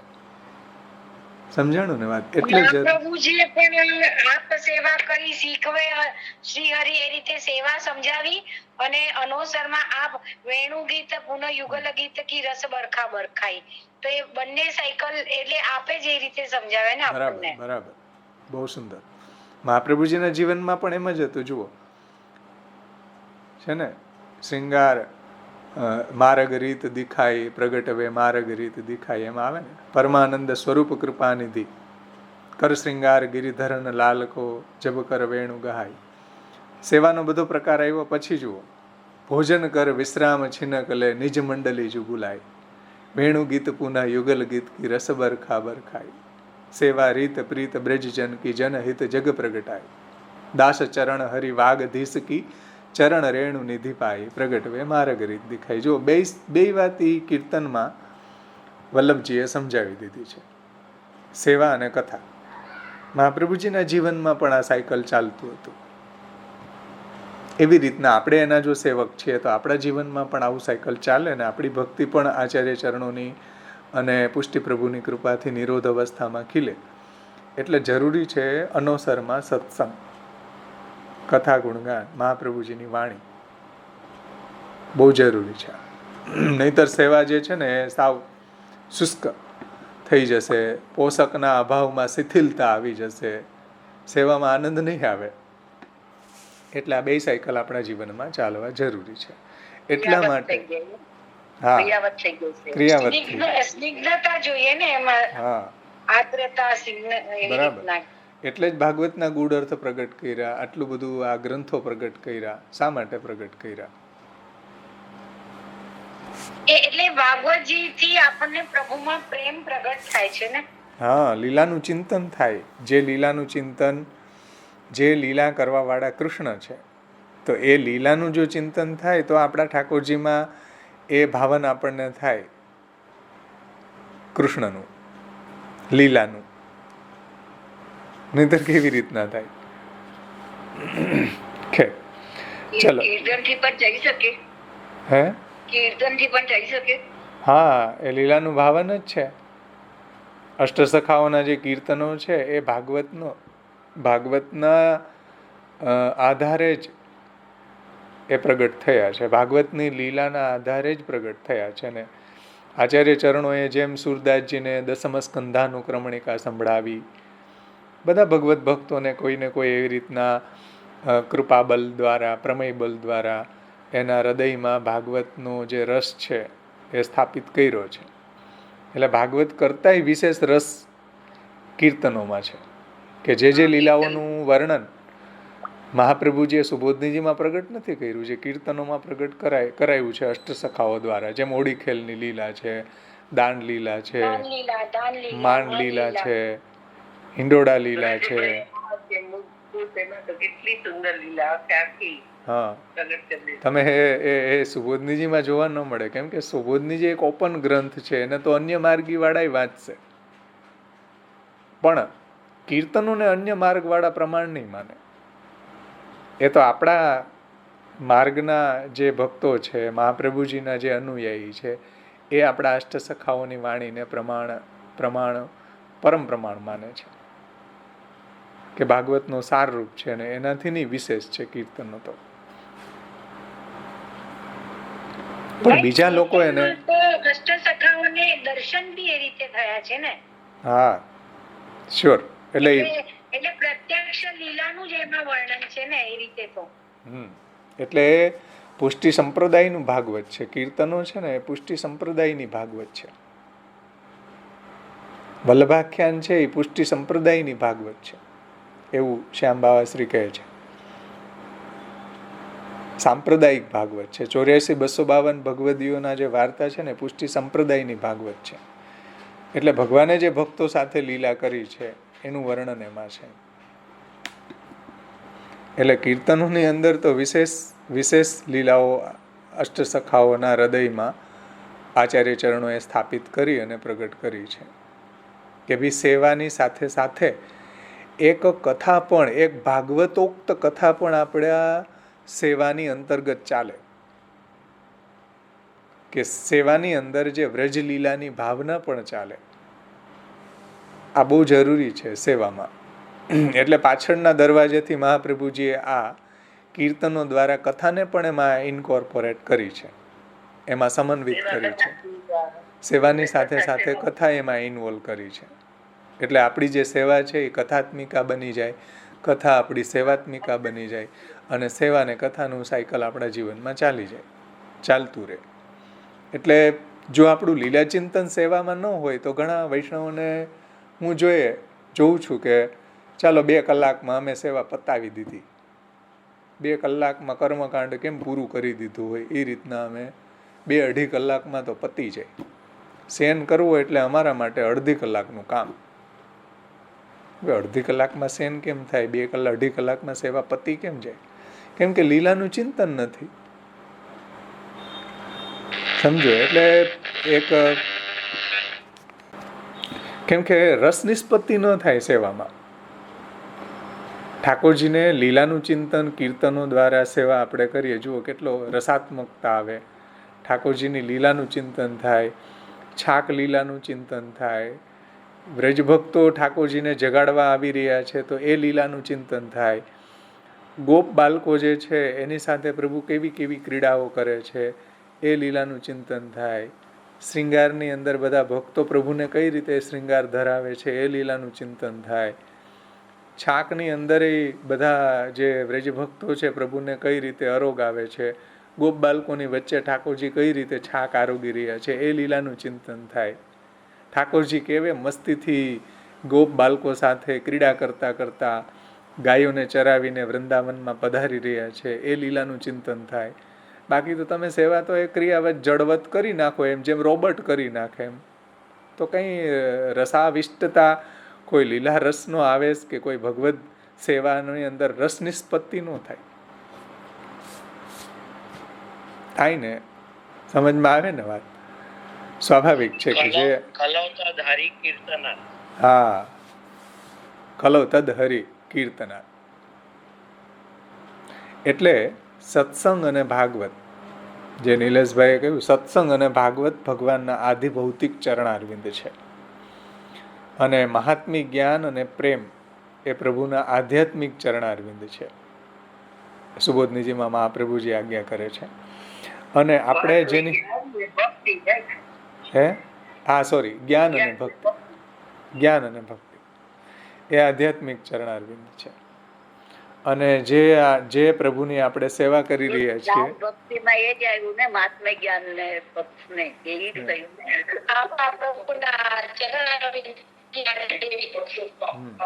આપણા ઠાકોરજીના જે ચરણ સ્પર્શ કરીએ આપણે, એ આધિદૈવિક ચરણારવિંદ છે. હા, એટલે જો આપણે આધિભૌતિક ચરણારવિંદનું અવલંબન કરીએ તો આધિદૈવિક ચરણારવિંદ સુધી પહોંચી શકીએ. એમ જો આપણે સત્સંગ ભાગવત એના દ્વારા આપણને પ્રભુમાં મહાત્મી જ્ઞાન પૂર્વક સ્નેહ થાય. ફરી રિપીટ કરો ને પ્લીઝ. હા, ચલો આગળ. ટીકાકાર આજ્ઞા કરે છે, કદાચિત दो आज्ञा को હું ઉલ્લંઘન कियो है ता करी के जो अपराध भयो है तासु प्रभु फल में विलंब करे तो हूँ ये फल को विलंब कियो है सोई दंड दियो है. કદાચ પ્રભુ એવું વિચારે કે ભાઈ આને 2 આજ્ઞાનું પાલન પ્રથમ નથી કર્યું, તો હવે આપણે ફલમાં થોડો વિલંબ થાય, ભગવત પ્રાપ્તિમાં, ભગવત લીલાનુભવમાં કે નિત્ય લીલામાં પધારવામાં વિલંબ થયો 2 આજ્ઞાનું પાલન ન કરવાના કારણે. તો ફલ મેં વિલંબ કિયો તો હું फल को विलंब कियो है सो ही दंड दियो है. ऐसो जानी के सेवक को पश्चाताप करनो योग्य नहीं है. ફલમાં વિલંબ થતો હોય આપણને, તો એ પણ પ્રભુએ કોઈ આપણે જે આજ્ઞાનું પાલન ન થયું એનો દંડ સમજીને એને સહન કરવો જોઈએ, કંઈ વાંધો નહીં, ભગવદ વિયોગ કરશું. કોઈ ફલની અંદર વિલંબ થતો હોય તો ભગવદ વિયોગનો આપણે અનુભૂતિ કરશું. કેમ કે પુષ્ટિ ભક્તિ માર્ગમાં એ પણ રસાત્મક છે કે પ્રભુ એવી અભિલાષા ન કરે ભક્ત કે અમને વિયોગ થાય, પરંતુ પ્રભુ એને નિયતિના રૂપમાં આપે તો પ્રભુ એને પણ, ભક્ત એને પણ રસાત્મક હોવાથી એ ફલ વિલંબ જે છે એને પણ એ રસાનુભવ કરે વિપ્રયોગનો એમ, અને સંયોગ આપે પ્રભુ તો એ સંયોગ રસનો અનુભવ કરે. तो ये फल को विलंब कियो है सो ही दंड दियो है, ऐसो जानी के सेवक को पश्चाताप करनो योग्य नहीं है. ઘણી વખત આપણાથી કોઈ એવો અપરાધ થઈ જાય ભાઈ, તો એનો કોઈ આપણને એવો દંડ પ્રાપ્ત થાય કે કોઈ આપણી એવી ભક્તિ સંબંધી અભિલાષાઓ પૂર્ણ ન થાય, તો સમજી લેવાનું કે કંઈ એવો અપરાધ થયો હશે આપણો, કે એવો ફલ વિલંબ થયો છે, તો એનો પશ્ચાતાપ ન કરવો જોઈએ. और मैं सेवक हूँ अन्यथा नहीं हूँ. જો હું તો પ્રભુનો સેવક છું, પ્રભુનો દાસ છું, એમ સેવકો હમ ન ચાન્ય થા. પશ્ચાતાપ કથન તત્ર સેવકો હમ ન ચાન્ય થા, કે ભાઈ હું તો પ્રભુનો સેવક છું, અન્ય કાંઈ છું નહીં. मैं सेवक हूँ अन्यथा नहीं हूँ, क्यों जो प्रभु यदि मेरे में सेवकपनो नहीं मानते तो अपराध भयो तासु उपेक्षा ही करते. જો પ્રભુ, હું પ્રભુનો જે સેવક છું એ જો પ્રભુ પોતાનો તરીકે મને સ્વીકારતા ન હોય, પોતાનો સેવક તરીકે માનતા ન હોય, તો અપરાધ થવાના કારણે પ્રભુ મારી ઉપેક્ષા કરી દે, પ્રભુ મારો ત્યાગ કરી દે. થાય ને એવું? પ્રભુ જો સેવક ન માનતા હોય તો અપરાધ થવાના કારણે એનો ત્યાગ કરી શકે કે ઉપેક્ષા કરી દે. સ્વીપનો જાની કે તીસરી આજ્ઞા ન કરતે, પોતાનો માનીને ત્રીજી આજ્ઞા ન કરત. જો મારો અપરાધને, 2 આજ્ઞા ન પાલવાના અપરાધને ધ્યાનમાં લીધો હોત તો, સમજાણું ને? તો મેં સેવક હું, બીજો તો કંઈ નથી ભાઈ, પ્રભુનો સેવક છું, કોઈ અન્યથા નથી, કોઈ હું પ્રવાહી તો નથી. क्यों जो प्रभु यदि मेरे में सेवकपनो नहीं मानते तो अपराध भये तासु उपेक्षा ही करते, स्वीपनो जानी के तीसरी આજ્ઞા ન કરતે અને ત્રીજી આજ્ઞા કરી રહ્યા છે, એનાથી એ સિદ્ધ થાય છે કે પ્રભુ મને પોતાનો સેવક માને છે.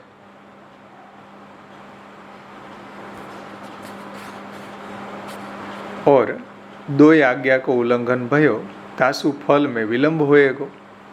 2 આજ્ઞા મેં પાડી નહીં એટલે પ્રભુ પાસે જવામાં વિલંબ થયો, ફલમાં વિલંબ હોएगो.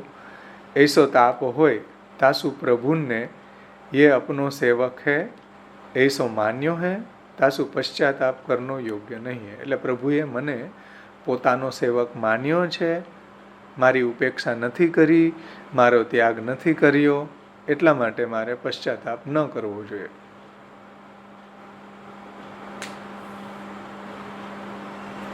એટલે ફલમાં વિલંબ થાય. ઘણી વખત પ્રભુ આપણને એવી કોઈ શિક્ષા આપે આપણા જીવનમાં, તો પણ આપણે એને આપણા કોઈ એવા અપરાધના કારણે કે કોઈ એવી શિક્ષા આપે તો આપણને ક્યારેય પશ્ચાતાપ ન કરવો જોઈએ.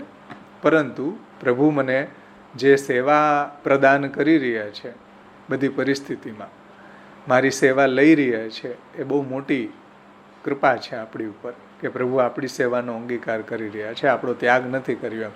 એવા તો આપણે કેટલા અપરાધ થતા હશે વિચારો. મહાપ્રભુજી અહીંયા 2 આજ્ઞાનું પાલન ન થયું અને એને ગિલ્ટી ફીલ એવું લાગે છે કે અપરાધ થયો હશે, પણ એમ કહે છે કે ભાઈ હું સેવક છું ને પ્રભુએ મને ત્રીજી આજ્ઞા કરી રહ્યા છે એટલે મારી ઉપેક્ષા નથી કરી. હવે વિચારો આ વાતને આપણા જીવન ઉપર પેરાફ્રેઝિંગ કરો કે આવા ઘણા બધા અપરાધો આપણા જીવનમાં થતા હશે, તો પણ પ્રભુ આપણી સેવાનો અંગીકાર કરે છે. પ્રભુ આપણને પોતાનો આશ્રયમાં રાખે છે, પોતાના શરણમાં, પોતાના ચરણારવિંદના આશ્રયમાં રાખે છે. ત્યાગ નથી કર્યો. જો ત્યાગ કર્યો હોય તો આપણી સેવા છૂટી જાય, આપણે અન્યાશ્રય કરવા લાગી જાય, આપણે પ્રભુની ભક્તિ કરી જ ન શકીએ જો પ્રભુ ત્યાગ કરે તો. અને પ્રભુ આપણી સેવા લઈ રહ્યા છે, આપણી અંદર પ્રભુ પ્રત્યેનો દ્રઢ આશ્રય છે, તો સમજી લેવું કે પ્રભુએ આપણો ત્યાગ નથી કર્યો, તો જ આપણે પ્રભુની સેવા કરી શકીએ. અન્યથા સેવા કોઈ કરી જ ન શકે. પોતાના એફર્ટથી, પોતાના સ્વપ્રયત્નથી કોઈ સેવા કરવા જાય, તમે કરાવો ચલો કોઈને, કોઈ કરી શકે? તમારા ઘરમાં ન કરી શકે. તો આપણે કરી રહ્યા છીએ, કેટલી કૃપા પ્રભુની આપણી ઉપર છે કે આપણા અપરાધોને નિગ્લેક્ટ કરીને, આપણા અપરાધો સામું ન જોઈને આપણા ઠાકોરજી આપણી સેવા લે છે. આ કેટલી મોટી કૃપા છે. સમજાણું ને? એવા આપણા અપરાધનો વિચાર કરે તો અંત જ ના આવે કોઈ. હવે જીતની રવિ છાયા કી કણિકા તિતને દોષ હમારે, તુમ્હારે શરણ પ્રતાપ તેજતે તેવું તતચ્છિન તારે, જે કોઈ શરણ આયે સોઈ તારે. જેટલી રવિ છાયાની કણિકાઓ છે, જેટલા સૂર્યના કિરણો છે, એટલા આપણા અપરાધો છે. કાયેન દુષ્ટો ક્રિયે છે દુષ્ટો વચસા આપી દુષ્ટો મમ અપરાધો કતિધા વિચાર્યતે. બધી રીતે પ્રભુ હું દુષ્ટ છું, કેટલા પ્રકારે મારો અપરાધ વિચારશો, અને એ વિચારશો તો જીવનું ઉદ્ધાર થશે કેવી રીતના? જે અચ્યુત દાસે કહ્યું ગુસાઈજીને કે તમે આ રીતના ભગવાન દાસના જો દોષ જુઓ તો પછી દૈવી જીવનો ઉદ્ધાર થાય કેવી રીતના? સમજો, અપરાધનો વિચાર કરીએ ને તો આપણો કોઈ અંત જ ન આવે.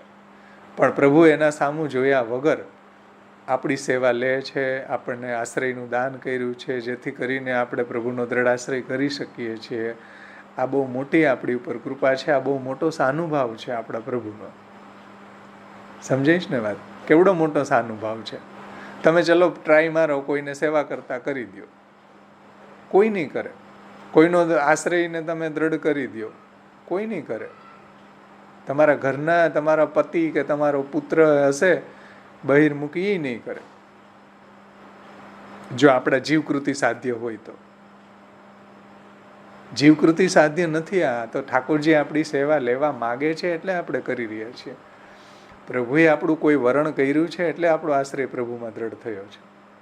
પ્રભુ આપણા સમર્પણનો સ્વીકાર કરી રહ્યા છે એટલે આપણે સેવા કરી રહ્યા છીએ. બધા ન કરી શકે. આ કેટલો મોટો સાનુભાવ છે આપણા જીવનમાં. આ કેટલી મોટી કૃપા છે ઠાકોરજીની.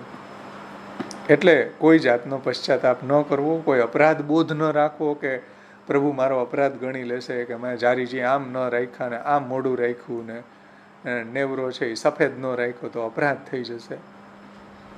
એવા નાની નાની બાબતમાં જે મહારાજો આપણને બીવડાવે છે કે તમારો અપરાધ થઈ જશે, નળનું જલ વાપરશો તો અપરાધ થઈ જશે, અને ફૂલઘર નહીં હોય, પાનઘર નહીં હોય, શૈયા મંદિર નહીં હોય, સિંહાસન ને ખીલોના નહીં હોય તો અપરાધ થઈ જશે. કેટલા બધા અપરાધ બોધથી ડરાવવામાં હે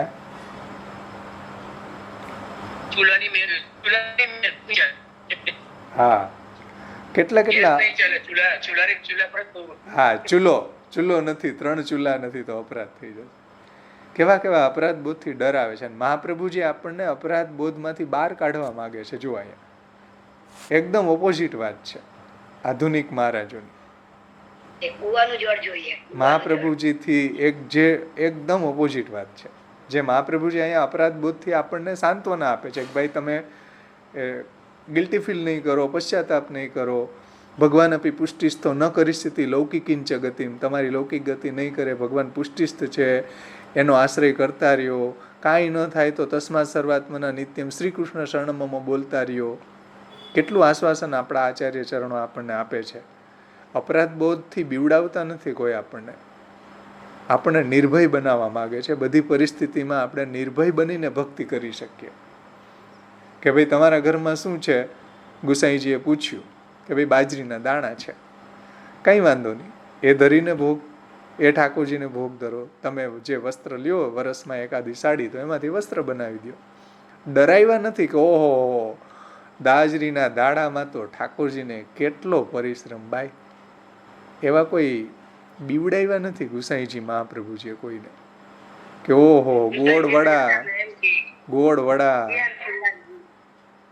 ગોળ વડામાં તો કેટલો પરિશ્રમ.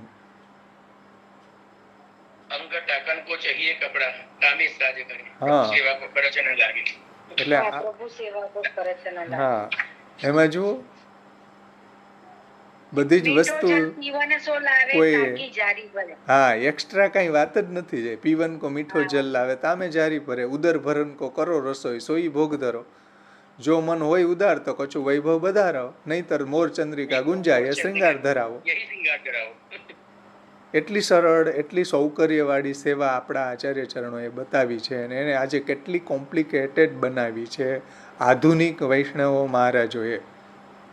3 તુંબાવાલો એ ભગવાનને સમર્પિત થઈને જીવી શકતો હતો.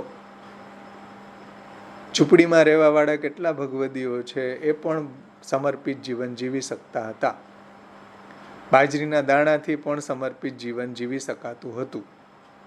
ગોળ વડા ધરવાવાળા ભગવદી છે એના પ્રસંગ તમે જુઓ કેટલા નિષ્કિંચન હતા. એ પણ પ્રભુને સમર્પિત જીવન જીવી શકતા હતા. આધુનિક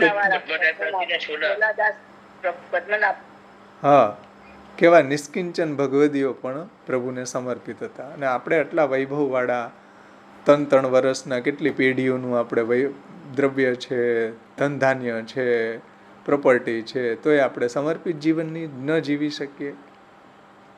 કેટલી કરુણતા છે, કેટલું આપણું દારિદ્ર્ય છે. એ ભલે ઝૂંપડીમાં રહેતા હતા પણ એ સમૃદ્ધ હતા.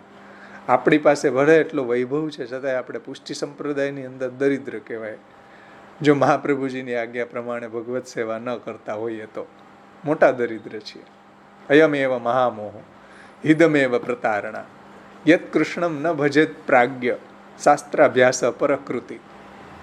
આ જ મોટો મોહ છે, આ જ મોટી ઠગાઈ છે કે ક્રિયા સામર્થ્ય છે, શાસ્ત્રય સમજીએ છીએ, ક્રિયા સામર્થ્ય છે. યત કૃષ્ણમ ન ભજેત પ્રાજ્ઞ, બુદ્ધિ પણ છે, પ્રાજ્ઞય છીએ, જ્ઞાનય છે કે ભગવત સેવા જ આપણા જીવનની સાર્થકતા છે. ભગવદ રૂપ સેવા માટે જ દૈવી જીવો પુષ્ટિ સૃષ્ટિ અહીંયા પ્રગટ થઈ છે. આપણે તો ત્યાં સાધન કેટલાય અવેલેબલ છે, એટલે હા. ચાલીને જતા, પાણી ભરવા જતા. બધું અવેલેબલ છે. જુઓ, તમે સ્વિચ દબાવો તો જલ આવી જાય, સ્વિચ દબાવો તો તમારો લોટ આવી જાય. ત્યારે તો બધું દળવું પડતું ભાઈ, જલ ભરવા જવું પડતું, કેટલું કોમ્પ્લિકેશન હતું સેવામાં. અને એ સિવાય મ્લેચ્છોનો ત્રાસ હતો. મ્લેચ્છોનું સામ્રાજ્યમાં રહીને તિલકકંઠી છુપાવીને કેટલી સ્ટ્રગલ હશે, વિચાર તો કરો. આજે આપણે કેટલું ડેમોક્રેસી છે, લોકશાહી છે કે આપણે બધી પરિસ્થિતિમાં ભગવત ભજન કરવાની બધી વ્યવસ્થા, બધી સગવડ અવેલેબલ છે આપણને. ખેર, ચલો બીજા કોઈનો કાંઈ પ્રશ્ન છે? અહીંયા શ્લોક સંપન્ન થાય છે. કોઈનો પ્રશ્ન હોય તો પૂછો, નહીંતર આપણે આગળનો એક શ્લોક લઈ લઈએ.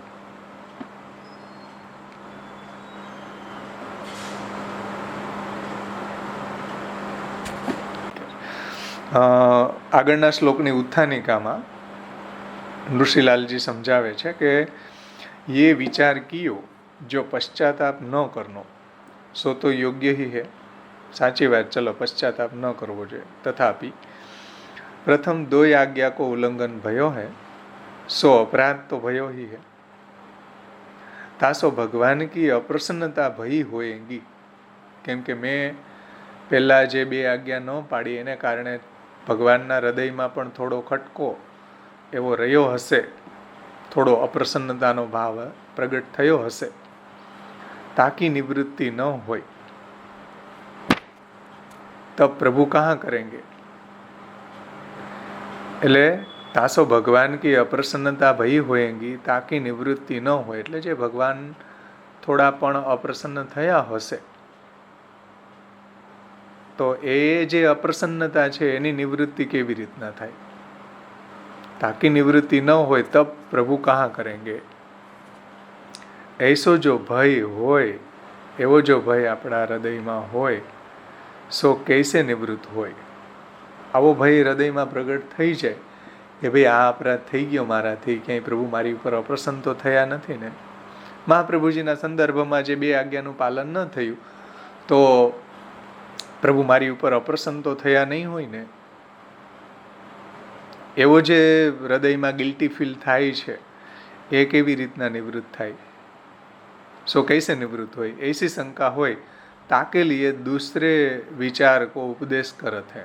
એના માટે એક બીજો વિચાર કે એક બીજો રૂલ્સ કે એક ભગવાનનો જે સ્વભાવ મહાપ્રભુજી સમજાવે છે કે ભાઈ ભગવાન કેવા છે. જુઓ, લૌકિક પ્રભુવત કૃષ્ણો ન દ્રષ્ટવ્યમ કદાચનમ સર્વમ સમર્પિતમ ભક્ત્યા કૃતાર્થોસી સુખી ભવ. કે લૌકિક સ્વામીની જેમ કૃષ્ણને ક્યારેય ન માનવા. લોકની અંદર જેમ સ્વામી સેવક હોય છે એવા આ સ્વામી નથી. લૌકિક સ્વામીની જેમ શ્રી કૃષ્ણને ક્યારેય ન જાણવા. જો આપણે ભક્તિભાવપૂર્વક મહાપ્રભુજીની આજ્ઞા પ્રમાણે જો પ્રભુને સમર્પિત છીએ તો મહાપ્રભુજી આપણને આશીર્વાદ આપે છે, ઠાકોરજી આપણને આશીર્વાદ આપે છે કે કૃતાર્થોસી સુખી ભવ. ભાઈ સુખી જ થશો, તમે કૃતાર્થ જ થશો જો ઠાકોરજીને સમર્પિત છુઓ તો, ઠાકોરજીની સેવા પરાયણ છુઓ તો. સમજાણું ને? એટલે લૌકિક સ્વામી જેવા ન માનવા કે ચલો 2 આજ્ઞા ન પાડી તો લૌકિક સ્વામી છે, આજ્ઞાનું પાલન ન થવાના કારણે એ કાઢી મૂકશે, ગેટ આઉટ કહી દેશે કે આવવા નહીં દે, નોકરીમાં પાછા રાખશે નહીં. એવા કૃષ્ણ નથી. કૃષ્ણએ જેનું વર્ણન કર્યું છે ભક્તિ માર્ગમાં એનો પ્રભુ ક્યારેય ત્યાગ નથી કરતા. તો એ રહસ્ય અહીંયા હવે સમજાવે છે કે લૌકિક સ્વામી જૈસે સેવકો અપરાધ ભયો હોય તો વાકો ત્યાગ કરત હે. લૌકિક સ્વામી છે એનો ત્યાગ કરે. તમે પણ કામવાળી છે કાંઈ અપરાધ કરે તો તમે બીજી ગોતી લ્યો, એનો ત્યાગ કરી દો, કામવાળીને રજા આપી દો. થાય ને એવું? લોકમાં આવો રૂલ્સ જોવા મળે આપણને. કોઈ સેવક અપરાધ કરી દે તો આપણે એને છોડી મૂકીએ, બીજાને આપણે ત્યાં રાખી દે. તમે કામ વાળીને બીજી ગોતી લો. રામાનંદ પંડિત ને પણ એવું છે. રામાનંદ પંડિત પેલા લૌકિક એક્ઝામ્પલ સમજો. લૌકિક સ્વામી જૈસે સેવકો અપરાધ ભયો હોય તો વાકો ત્યાગ કરત હે. કરે છે ને ભાઈ, લોકમાં આવું જોવા મળે છે આપણને.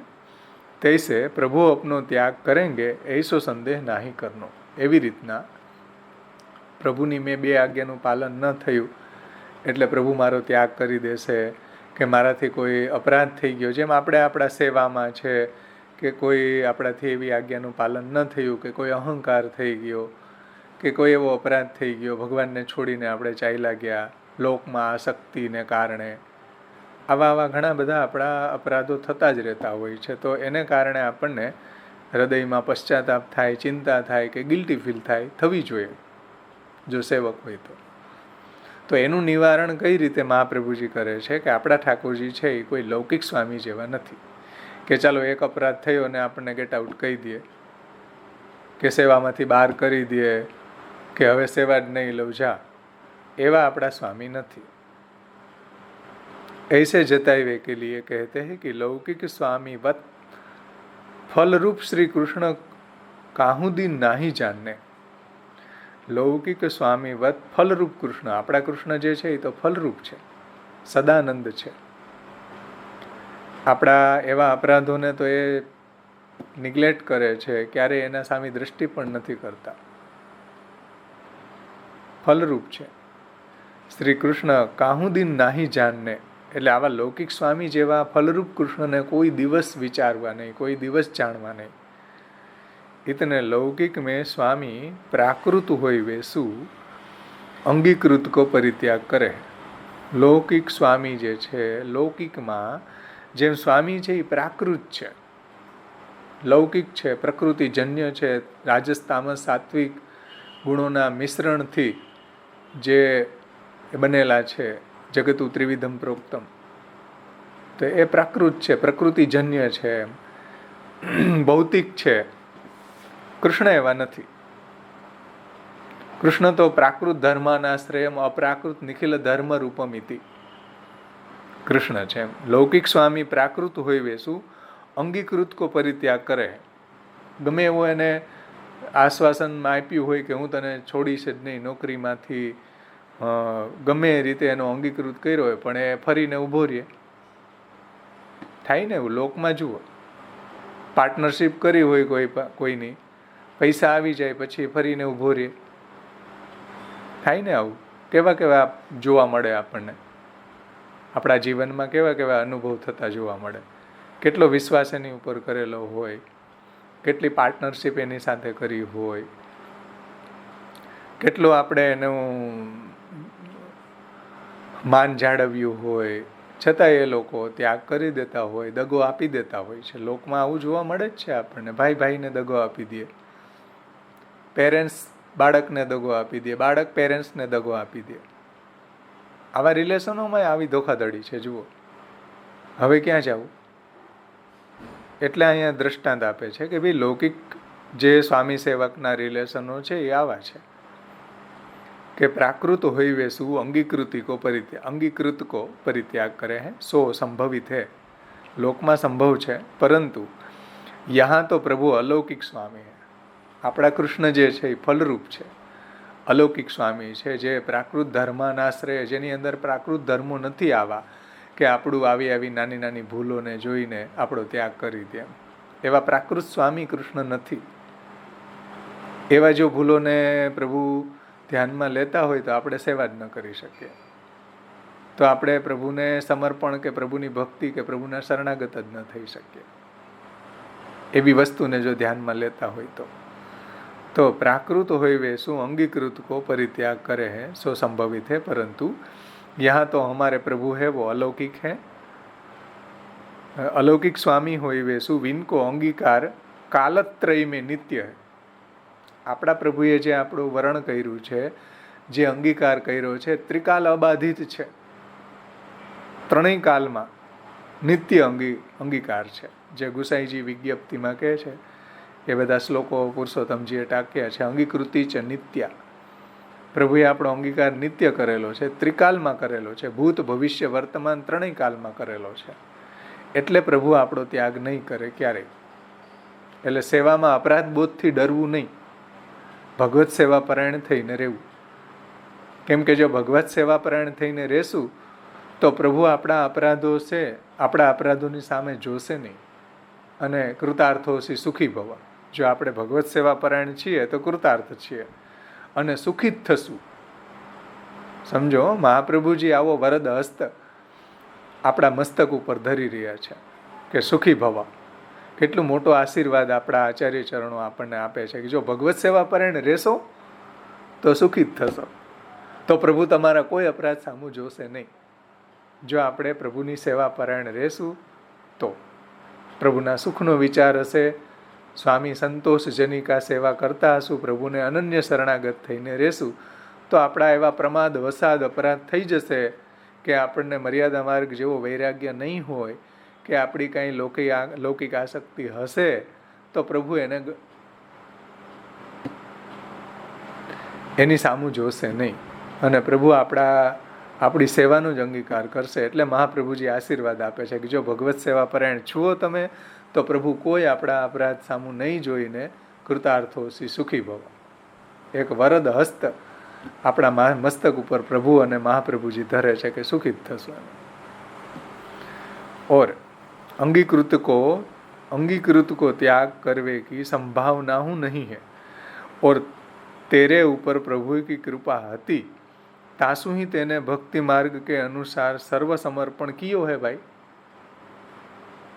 जुओ टीकाकार शू कहे छे कि भाई तेरे ऊपर प्रभु की कृपा हती तासु ही तेने भक्ति मार्ग के अनुसार सर्व समर्पण कियो है. तेरे ऊपर कृपा हती या लिए तूने प्रभु को अनन्य आश्रित भयो है ने. नहींतर कोई अनन्य आश्रित बनी ज न सके, कोई प्रभुने समर्पण करी ज न सके. भगवाननी कृपा हती एटले आपणे समर्पित थई शक्या छे. प्रभुनी कृपा थशे त्यारे समर्पण करशुं, प्रभुनी कृपा थशे त्यारे सेवा करशुं, प्रभुनी कृपा थशे त्यारे अमे अन्याश्रय छोड़शुं के प्रभुनी कृपा थशे त्यारे अमे भक्ति करशुं. आ पुष्टि मार्गी नहीं, आ प्रवाह मार्गी है. पुष्टि मार्गनो मूળ શું છે જુઓ કે तेरे ऊपर प्रभु की कृपा हती तासु ही तेने भक्ति मार्ग के अनुसार सर्व समर्पण कियो. આપણે જે પ્રભુને સમર્પિત છીએ, પ્રભુની સેવા કરીએ છીએ, પ્રભુના શરણાગત છીએ, એ મોટી કૃપા છે પ્રભુની આપણી ઉપર.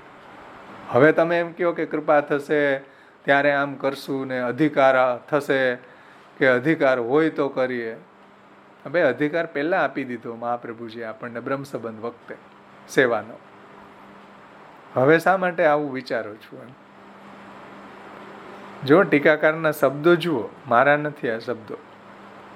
प्रभु की कृपा हती तासु ही तेने भक्ति मार्ग के अनुसार सर्व समर्पण कियो है इतने तू कृतार्थ है. એટલા માટે હવે તું કૃતાર્થ જ છે, તે સમર્પણ કર્યું છે. હવે તું ચિંતા ન કર, તારી કૃતાર્થતા સિદ્ધ જ છે, કૃતાર્થ જ છે. અર્થાત સર્વ સાધન રૂપ તથા ફલ રૂપ અર્થકુ પ્રાપ્ત ભયો હે. એટલે તારું સર્વ સાધન અને ફલ બધું સિદ્ધ થયું છે. ભગવત સેવા, ભગવત સમર્પણ, ભગવત શરણાગતિ કરી રહ્યા છીએ એનાથી સર્વ કાંઈ સિદ્ધ થયું છે. અર્થાત સર્વ સાધન રૂપ તથા ફલ રૂપ. કેમ કે ભગવાનની સેવા જ એ જ્યાં હરિરાયજી કહે છે ને પુષ્ટિ માર્ગ લક્ષણાનીમાં કે સાધનમ ફલમ યત્ર પુષ્ટિ માર્ગ કથ્યતે. જ્યાં સાધન ખુદ ફલમ વા સાધનમ યત્ર પુષ્ટિ માર્ગ સકથ્યતે. જ્યાં ફલ ખુદ સાધન બનીને આવી રહ્યું છે આપણા ઘરમાં, એ પુષ્ટિ માર્ગ છે. ફલમ વા સાધનમ યત્ર પુષ્ટિ માર્ગ સકથ્યતે. ફલ ખુદ આપણા ઘરમાં બિરાજી રહ્યું છે આપણી સેવા લેવા માટે. તો ભક્તિ માર્ગ અહીંયા અર્થાત સર્વ સાધન રૂપ તથા ફલરૂપ અર્થકુ પ્રાપ્ત ભયો હે. સાધનને ફલને એકીકૃત કરીને કહે છે કે ભાઈ સાધનરૂપ અને ફલરૂપ બંને અર્થને પ્રાપ્ત થયો છે. તાસુ મન મેં ચિંતા છોડી કે સુખી હો. એટલે આવો પશ્ચાતાપ, આવી ચિંતા, આવું બધું છોડીને, આવી ગિલ્ટી ફીલ બધું છોડીને સુખી ભવા. જો પ્રભુને સમર્પિત છીએ, પ્રભુની સેવા કરીએ છીએ, પ્રભુનો અનન્ય આશ્રિત છે, તો આપણે સુખી જ છીએ. હવે આનાથી મોટો સુખી કોણ હોઈ શકે? બોલો. યદિ શ્રી ગોકુલાધીશો ધૃત સર્વાત્મના હૃદય તતઃ કિમ અપરમ બ્રૂહી લૌકિકૈર વૈદિકૈરપી. હવે એવું લોકમાં ને વેદમાં કયું સુખ બાકી રહ્યું કે જે આપણને ભગવત સુખથી વિશેષ હોઈ શકે? એટલે મહાપ્રભુજી આશીર્વચન આપે છે કે કૃતાર્થોસી સુખી ભવ. પાઠ કરીએ ને તો આમ આનંદ આવી જાય કે ચલો મહાપ્રભુજીનો વરદ હસ્ત, આચાર્ય ચરણો આપણા મસ્તક ઉપર પોતાનો વરદ હસ્ત ધરીને કહેતા હોય કે સર્વમ સમર્પિતમ ભક્ત્યા કૃતાર્થોસી સુખી ભવ, કૃતાર્થોસી સુખી ભવ, કૃતાર્થોસી સુખી ભવ. હવે શું બાકી રહે મેળવવાનું? એ વાત અહીંયા આપણને ટીકાકાર સમજાવે છે. અહીંયા આપણો આ 7મો શ્લોક સંપન્ન થયો. આવતે વખતે આપણે પુરુષોત્તમજીની ટીકામાંથી આ શ્લોક લઈશું. આગળ પછી જે રીતે આચાર્ય ચરણો આપણને કરાવશે એ રીતે કરશું. આમાં કોઈના અત્યાર સુધીમાં કોઈને કંઈ પ્રશ્ન હોય તો આપણે એની ચર્ચા કરીએ. બોલો, કેટલું મોટા આશીર્વાદ. ભાવેશભાઈ આ લેવાનું ને પ્રભુ નંદકુમારો સ્વામીની વૃષભાનુજા કૃતાર્થોહમ, કૃતાર્થોહમ, કૃતાર્થોહમ ન સંશય. કૃતાર્થોહમ. બરાબર કે આપણા સ્વામી ઠાકોરજી છે અને એમના જે સ્વામીની વૃષભાનુજા છે એની જો આપણે સેવા કરીએ છીએ મહાપ્રભુજીની આજ્ઞા પ્રમાણે તો કૃતાર્થ જ છીએ. તો આપણી કૃતાર્થતા એમાં છે. સર્વમ સમર્પિતમ ભક્ત્યા કૃતાર્થોસી સુખી. આપણી કૃતાર્થતા આમાં છે હો ભાઈ, સર્વમ સમર્પિતમમાં. અહીંયા આવીને કોઈ મોટા મોટા તમે બંગલા બનાવી લ્યો કે ગાડી લઈ લ્યો અને પ્લોટ ખરીદી લ્યો ને પ્રોપર્ટી લઈ લ્યો ને એમાં કૃતાર્થતા નથી. જે કૃતાર્થતા મહાપ્રભુજી કહેવા માગે છે.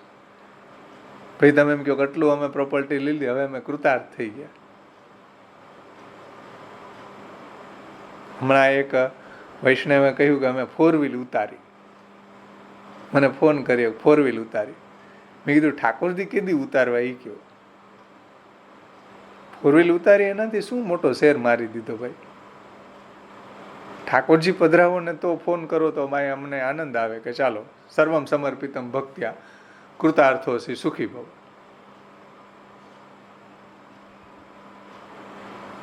ફોર વ્હીલ ઉતારી એની અંદર શું મોટો શેર મારી દીધો?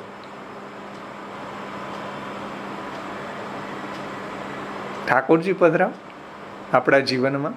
આપણી બધી જ સર્વેન્દ્રિય તથા ચાંતઃકરણે આત્માનામ અપી બ્રહ્મભાવાતુ ભક્તાનામ ગૃહેવ વિશિષ્યતે. સર્વેન્દ્રિયોનો વિનિયોગ આપણા પ્રભુની સેવામાં કરો કે જે બ્રહ્માનંદ કરતાં પણ વિશેષ ફલદાન છે. સર્વેન્દ્રિયોનો વિનિયોગ પ્રભુની સેવામાં થવો એ તે આપણા જીવનની કૃતાર્થતા છે. પ્રજાધીપની પ્રાપ્તિ થવી એ આપણા જીવનની કૃતાર્થતા છે.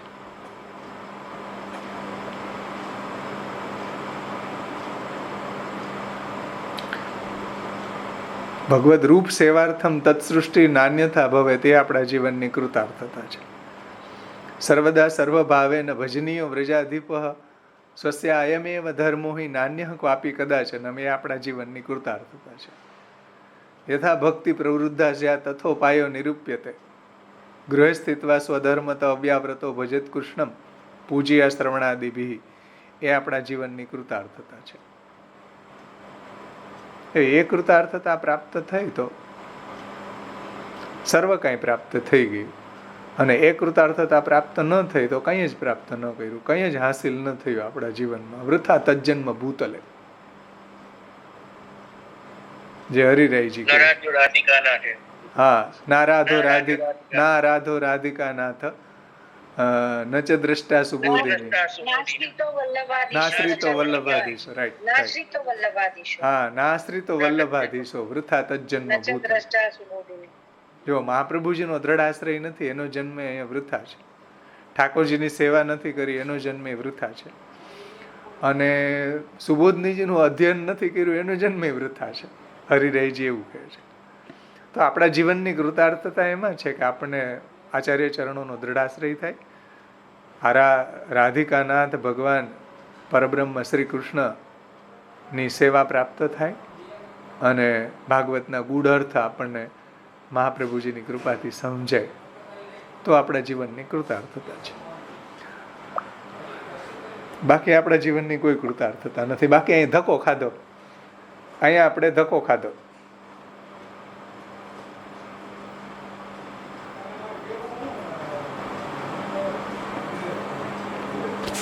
ચલો, આચાર્ય ચરણો આપણને ભગવત કૃપાનો અહેસાસ કરાવે છે કે ભાઈ પ્રભુ આપણી સેવા લઈ રહ્યા છે તો કેટલી મોટી કૃપા છે આપણી ઉપર.